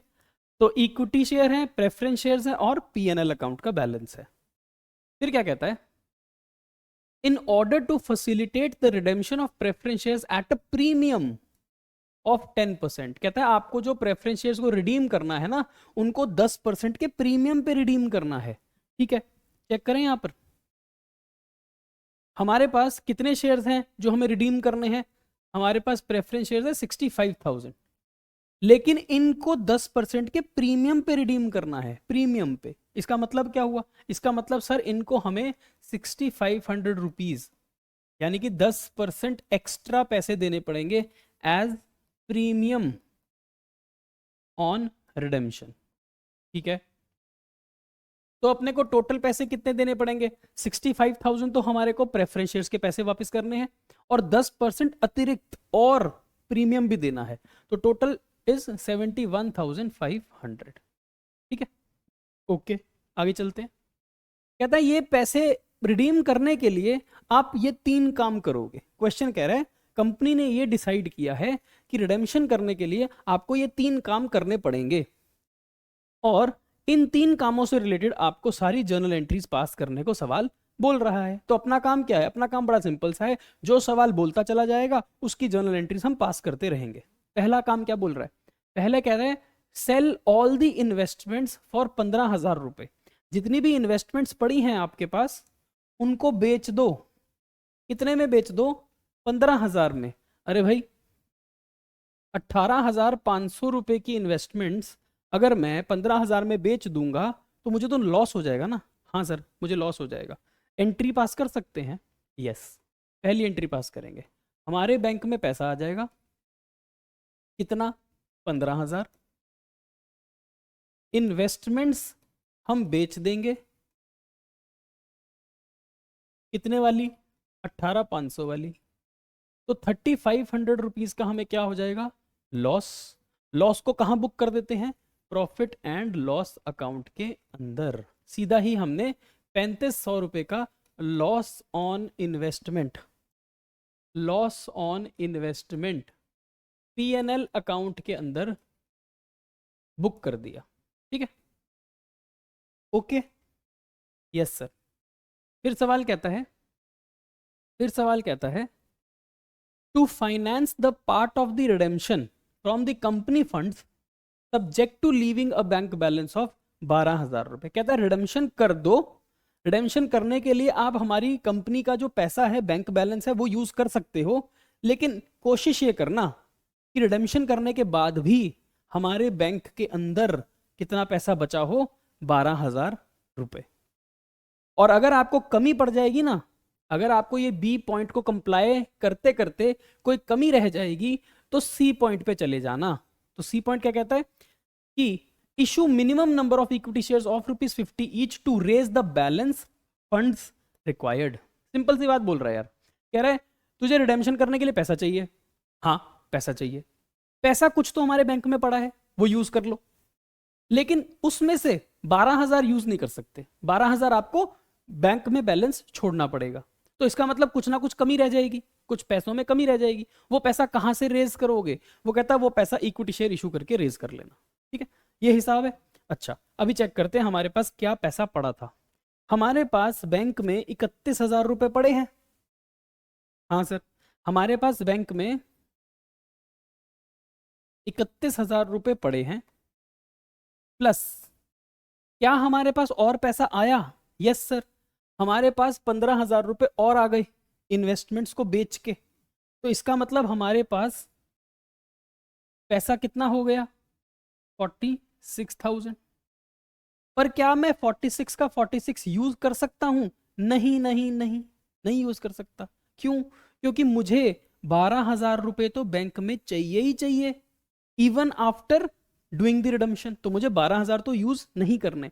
तो अगर मेरे पास 46,000 हैं और मैं 12,000 यूज नहीं कर सकता, अनयूजेबल, तो इसका मतलब मैं यूज कितने कर सकता हूं? 34,000 रुपए।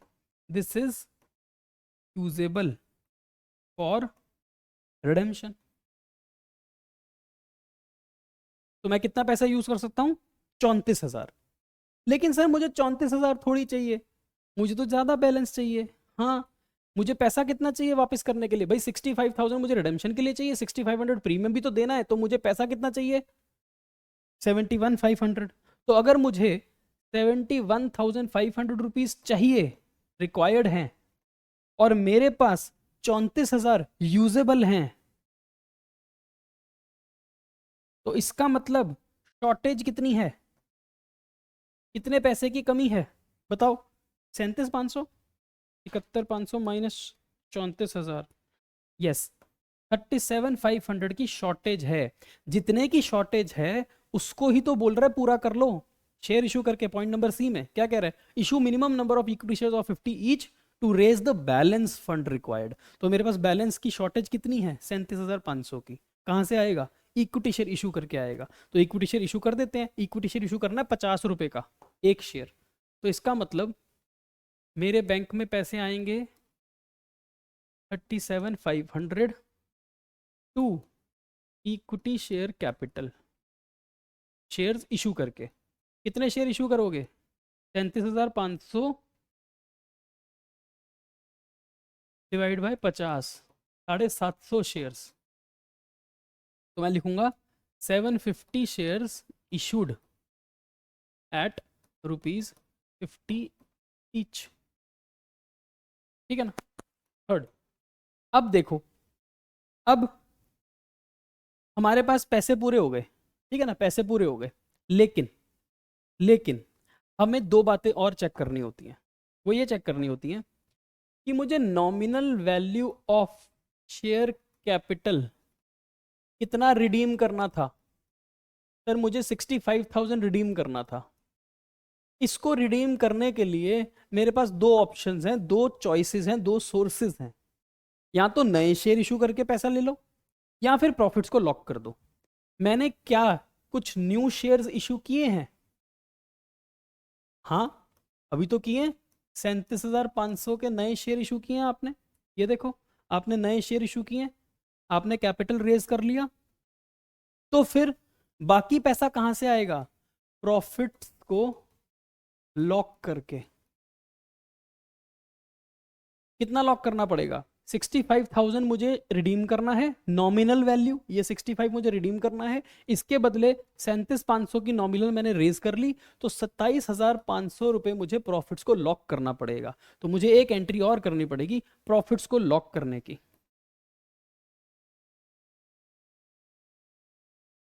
कैसे करेंगे? पीएनएल अकाउंट डेबिट, कितना लॉक करना है? 27,500। कहाँ लॉक करना है?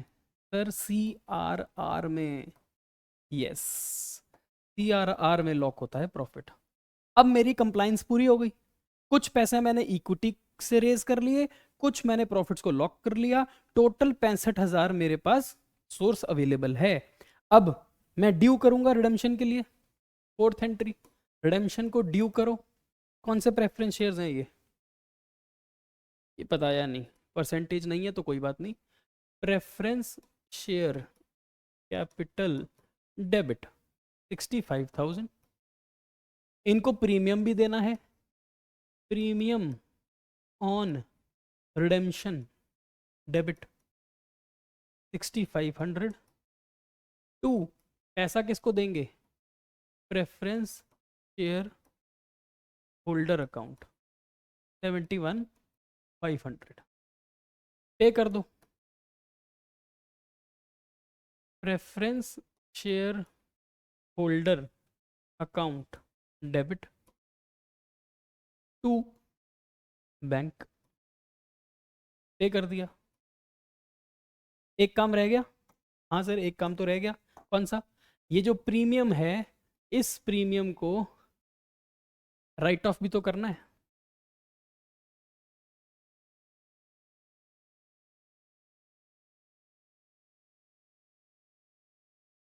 राइट ऑफ करने की एंट्री क्या बनेगी? कहाँ से राइट ऑफ करते हैं? पीएनएल अकाउंट से, फ्री रिजर्व से। सिक्योरिटी प्रीमियम से नहीं कर सकते ना।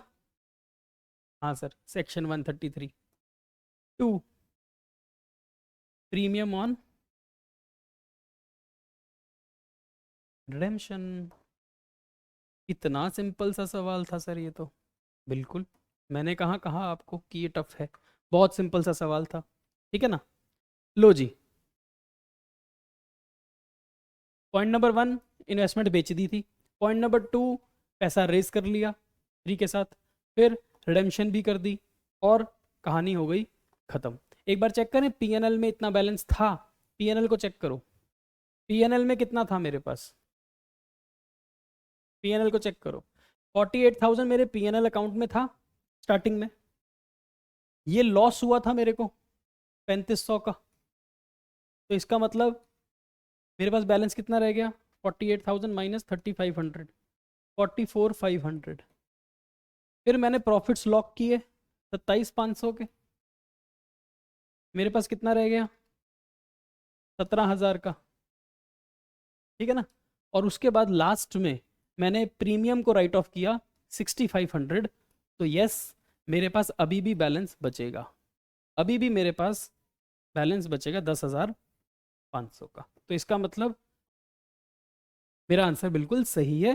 प्रीमियम भी राइट ऑफ करना है, प्रॉफिट्स को लॉक भी करना है, इन्वेस्टमेंट्स के लॉस को भी एडजस्ट करना है, तो पीएनएल का बैलेंस भी तो चेक करना जरूरी था। ठीक है ना। तो हमने पीएनएल भी चेक कर लिया एंड हमारा क्वेश्चन हो गया कंप्लीट।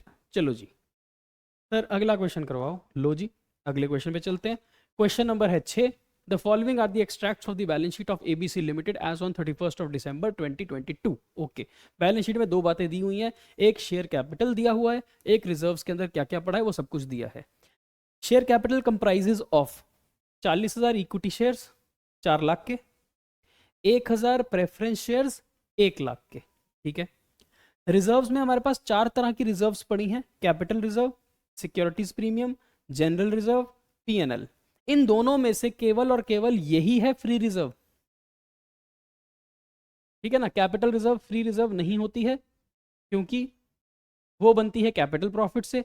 सिक्योरिटीज प्रीमियम तो प्रीमियम है on the issue of debentures, shares etcetera. ठीक है ना, वो सेक्शन 52 के हिसाब से उस पर भी लिमिट लगी हुई है, वो भी फ्री रिजर्व नहीं है। ओके कहता है 1 जनवरी 2023 को the board of director decided to redeem the preference shares at par. Okay कहता है ये प्रेफरेंस शेयर्स के 1 लाख रुपए आपने रिडीम करने हैं, ये रिडीम कर दो बाय यूजिंग द रिजर्व्स। तो मुझे पता है अगर मुझे nominal value of share capital redeem करना है प्रेफरेंस का, अगर मुझे नॉमिनल वैल्यू रिडीम करना है 1 लाख, तो मैं 2 तरीके से कर सकता था।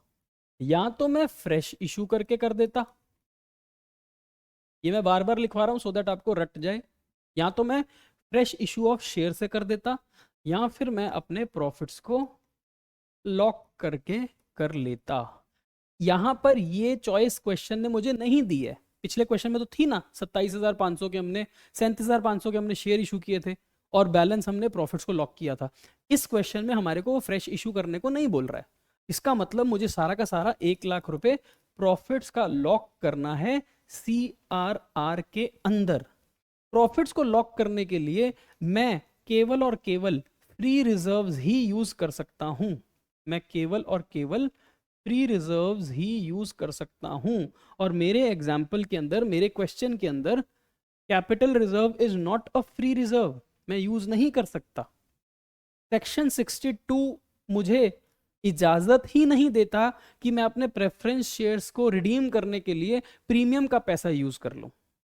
ठीक है ना, तो इसका मतलब either I can use my general reserve और पीएनएल और अ कॉम्बिनेशन। ठीक, तो मैं क्या कर सकता हूं, जनरल रिजर्व का सारा पैसा यूज कर लो।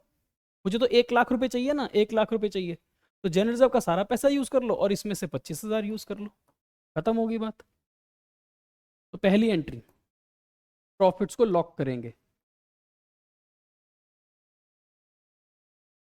कहां से, जनरल रिजर्व से। कितना, 75,000। बाकी पीएनएल अकाउंट को लॉक करेंगे, मतलब उसमें से पैसा निकाल लेंगे, 1 लाख हो गया। हाँ, कहाँ ट्रांसफर कर देंगे, CRR के डब्बे के अंदर, ताकि इस पे ताला लग जाए। और ये ताला सिर्फ कब खुलता है, ये ताला केवल और केवल बोनस इशू ऑफ शेयर्स देने के लिए ही खुलता है। ठीक, अब क्या करेंगे, अब प्रेफरेंस शेयर्स को रिडीम करने के लिए ड्यू करो। 10% प्रेफरेंस शेयर्स हैं, रिडीम करो मतलब ड्यू करना पड़ेगा पहले। तो 10% preference share capital debit to preference share holder account, 1 lakh pay कर दो। Preference share holder account debit to bank. इस सवाल में प्रीमियम और रिडम्पशन है नहीं, तो सवाल खत्म हो गया और कुछ है ही नहीं सवाल के अंदर। मुझसे जर्नल एंट्री मांगी थी, मैंने जर्नल एंट्रीज पास कर दी। ठीक है ना, पास journal entries including the cash transaction, मैंने कैश ट्रांजैक्शन की भी एंट्री पास कर दी है। ओके, यस सर, हमें समझ आ गया। क्वेश्चन नंबर 7 पे चलो। ओके जी, ओके। सी लिमिटेड के पास 3,000 प्रेफरेंस शेयर्स हैं 100 रुपए के, इसका मतलब 3,000 इंटू 100, 3 लाख, 3 लाख रुपए के प्रेफरेंस शेयर्स हैं, फुली पेड हैं। कंडीशन मीट हो गई, फुली पेड है, condition okay. The company had to redeem the shares at a premium of 10%। मुझे केवल सिर्फ 3 लाख रुपए वापस नहीं करने हैं, मुझे 30,000 रुपए प्रीमियम भी देना पड़ेगा। Correct, okay. It was decided by the company to issue the following. क्या क्या करने को बोल रहा है सवाल, कहता है सबसे पहले तो 25,000 इक्विटी शेयर्स इशू कर दो 10 रुपए वाले, फिर 1,000 डिबेंचर इशू कर दो 100 रुपए वाले, ओके।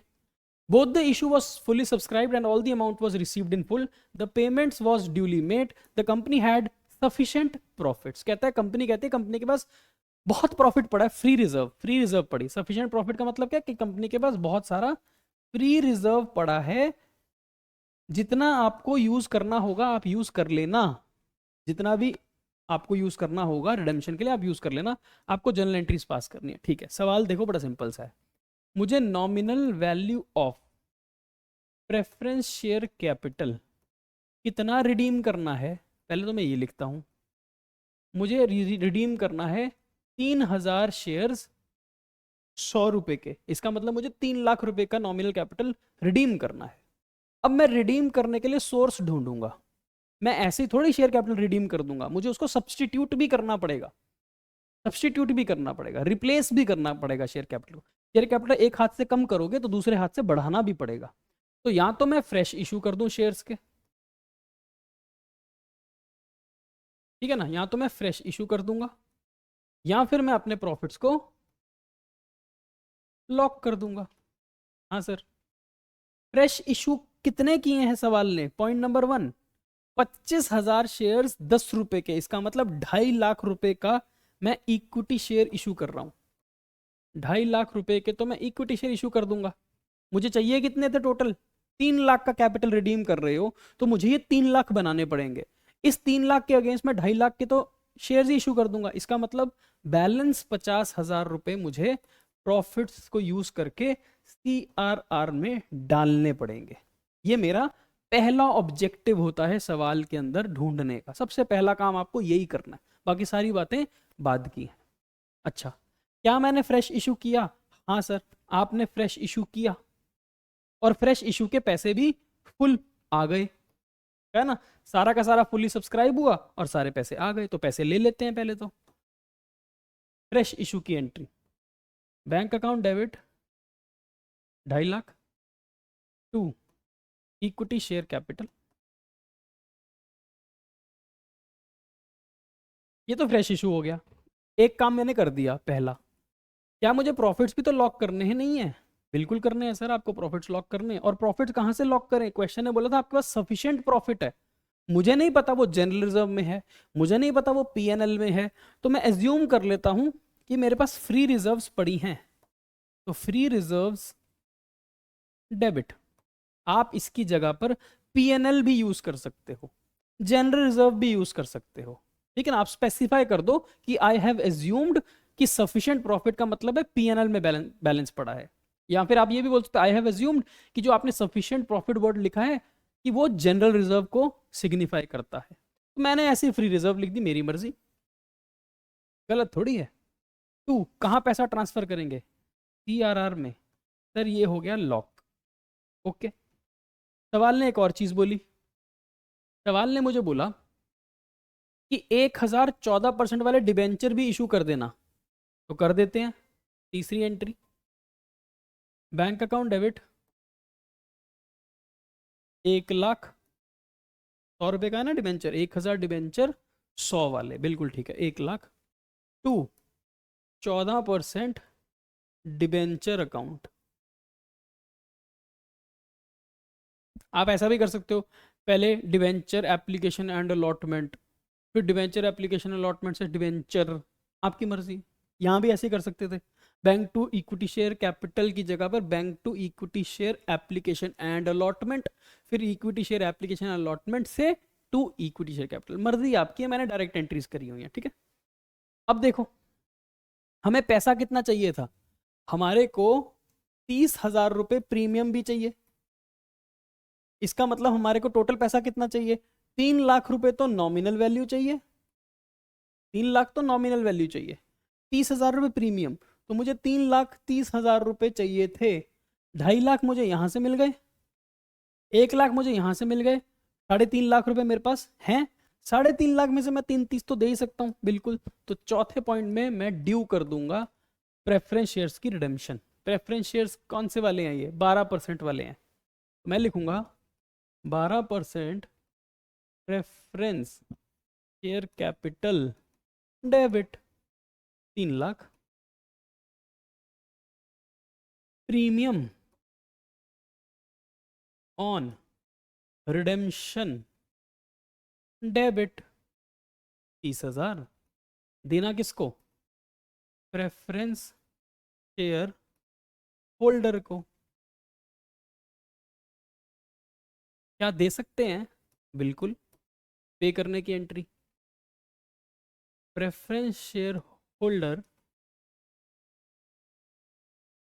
Debit to bank.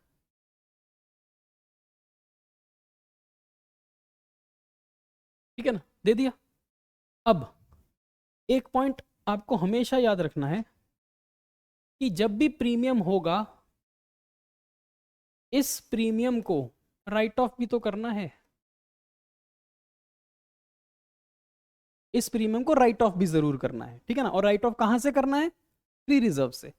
हम सिक्योरिटीज प्रीमियम यूज नहीं कर सकते, ठीक है ना। और हमारे पास तो फ्री रिजर्व बहुत पड़ी है, क्वेश्चन ने बोला था। तो मैं क्या करूंगा? फ्री रिजर्व्स डेबिट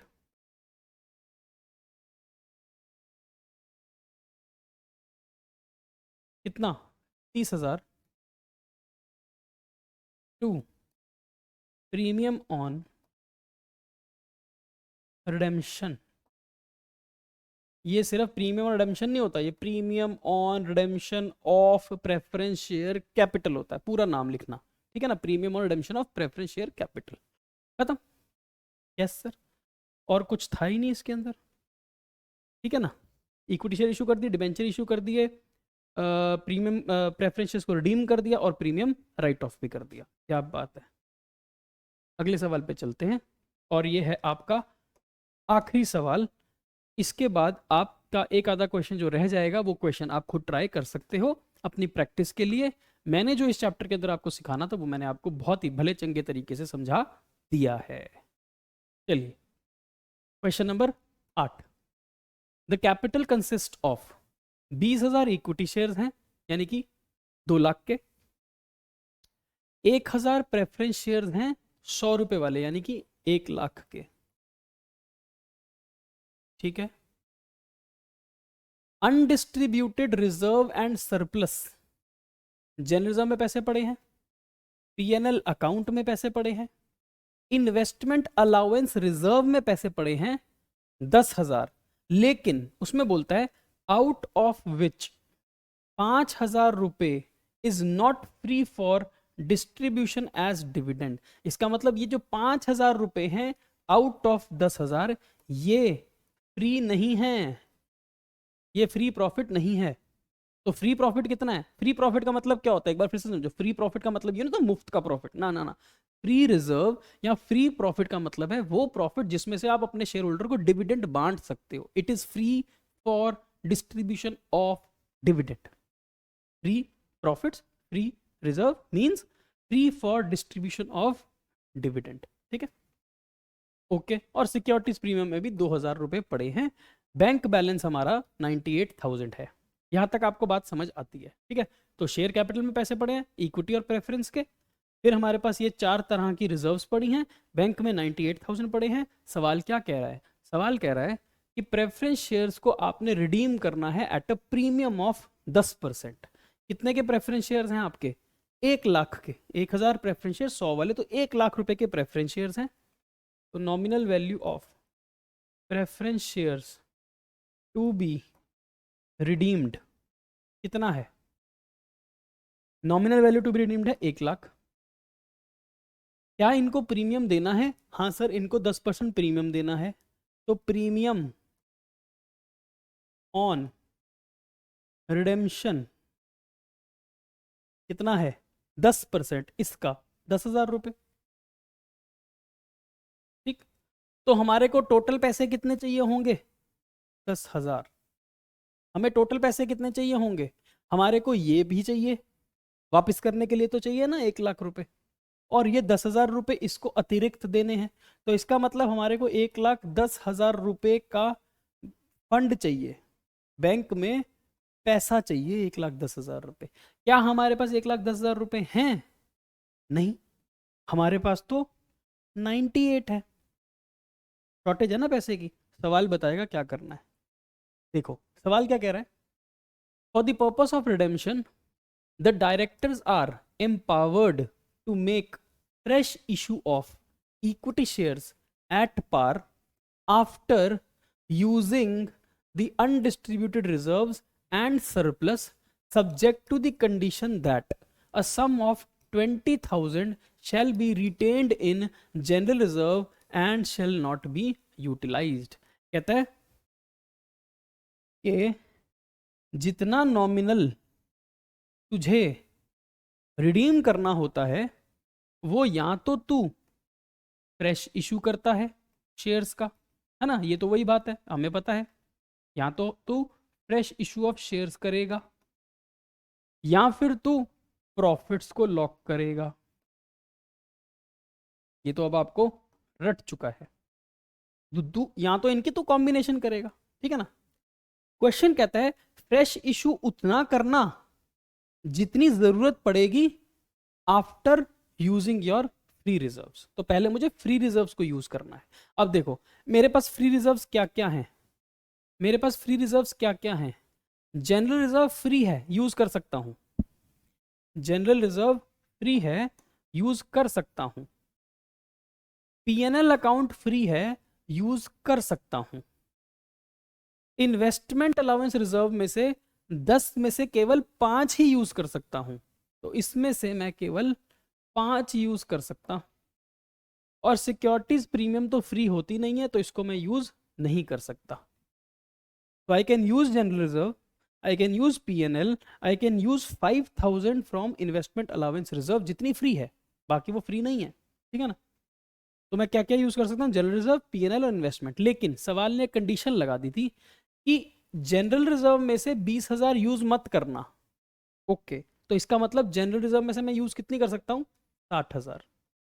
तो मैं एक डिटेल बना लेता हूँ, मैं एक डिटेल बना लेता हूँ यूजेबल फ्री रिजर्व्स की, इसकी एक डिटेल बना लेता हूँ। क्या मैं जनरल रिजर्व यूज कर सकता हूँ? हाँ सर।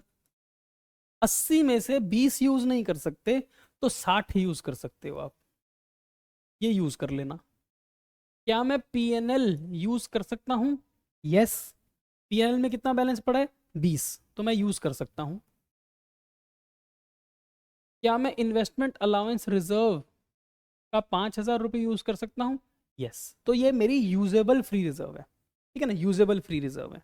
अब मुझे 1,00,000 के अंदर से कुछ फ्रेश इशू करना पड़ेगा और कुछ मुझे फ्री रिजर्व्स को लॉक करना पड़ेगा। लेकिन ये 10,000 का जो प्रीमियम ऑन रिडम्पशन है, अल्टीमेटली इसको भी तो राइट ऑफ करना पड़ेगा, इसको तो छोड़ नहीं सकते ना ऐसे, इसको भी राइट ऑफ करना पड़ेगा। इसका मतलब इसके लिए भी मुझे फ्री रिजर्व चाहिए। हाँ सर, आपको रिजर्व केवल नॉमिनल के लिए थोड़ी चाहिए, आपको केवल सिर्फ नॉमिनल के लिए थोड़ी फ्री रिजर्व चाहिए, आपको प्रीमियम को राइट ऑफ करने के लिए भी फ्री रिजर्व चाहिए। इसका मतलब सबसे पहले मैं फ्री रिजर्व को प्रीमियम के लिए एलोकेट कर लेता हूं। तो मैं काम करता हूं, मैं इसमें से 10,000 रुपये प्रीमियम ऑन रिडेम्पशन के लिए रख लेता हूं।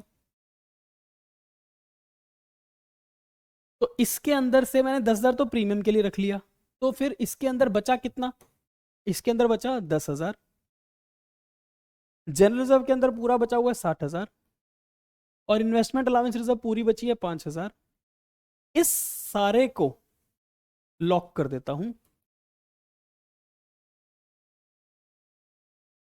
सीआरआर में, हो जाएगा मेरा काम खत्म।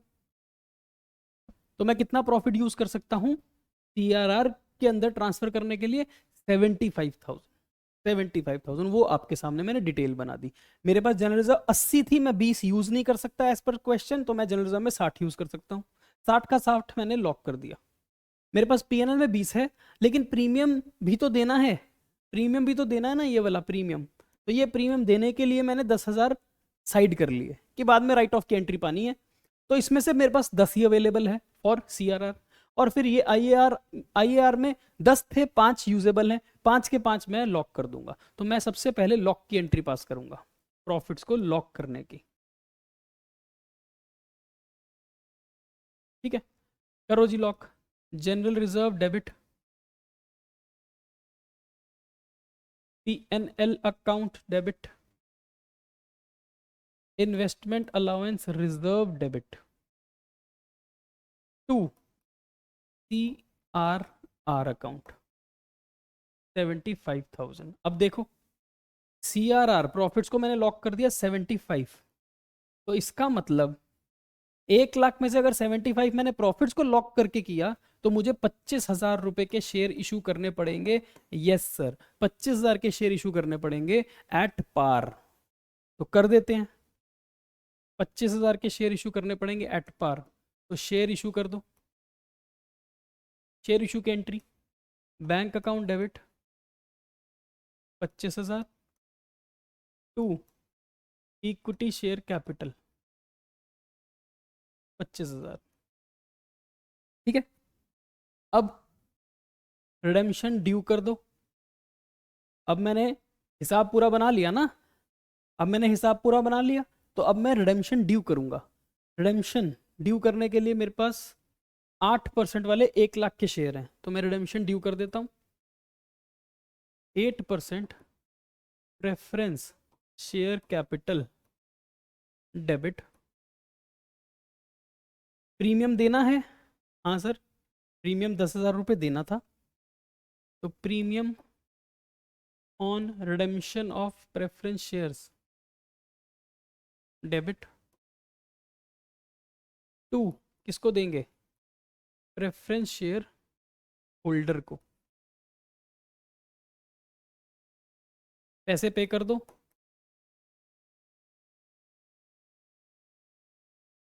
Preference share holder debit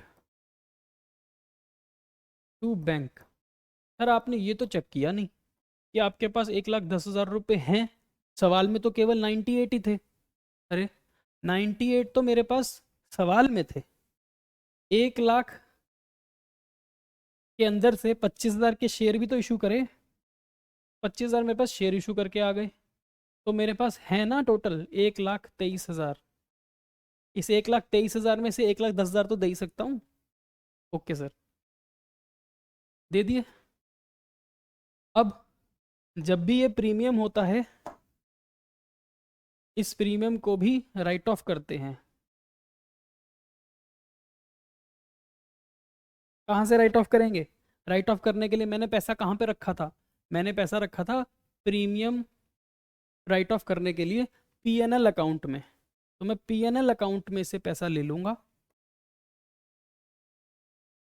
10,000 to premium on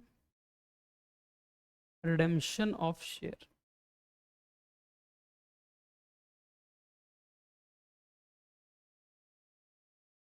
खत्म सवाल। सवाल में और कुछ नहीं है, ठीक है ना?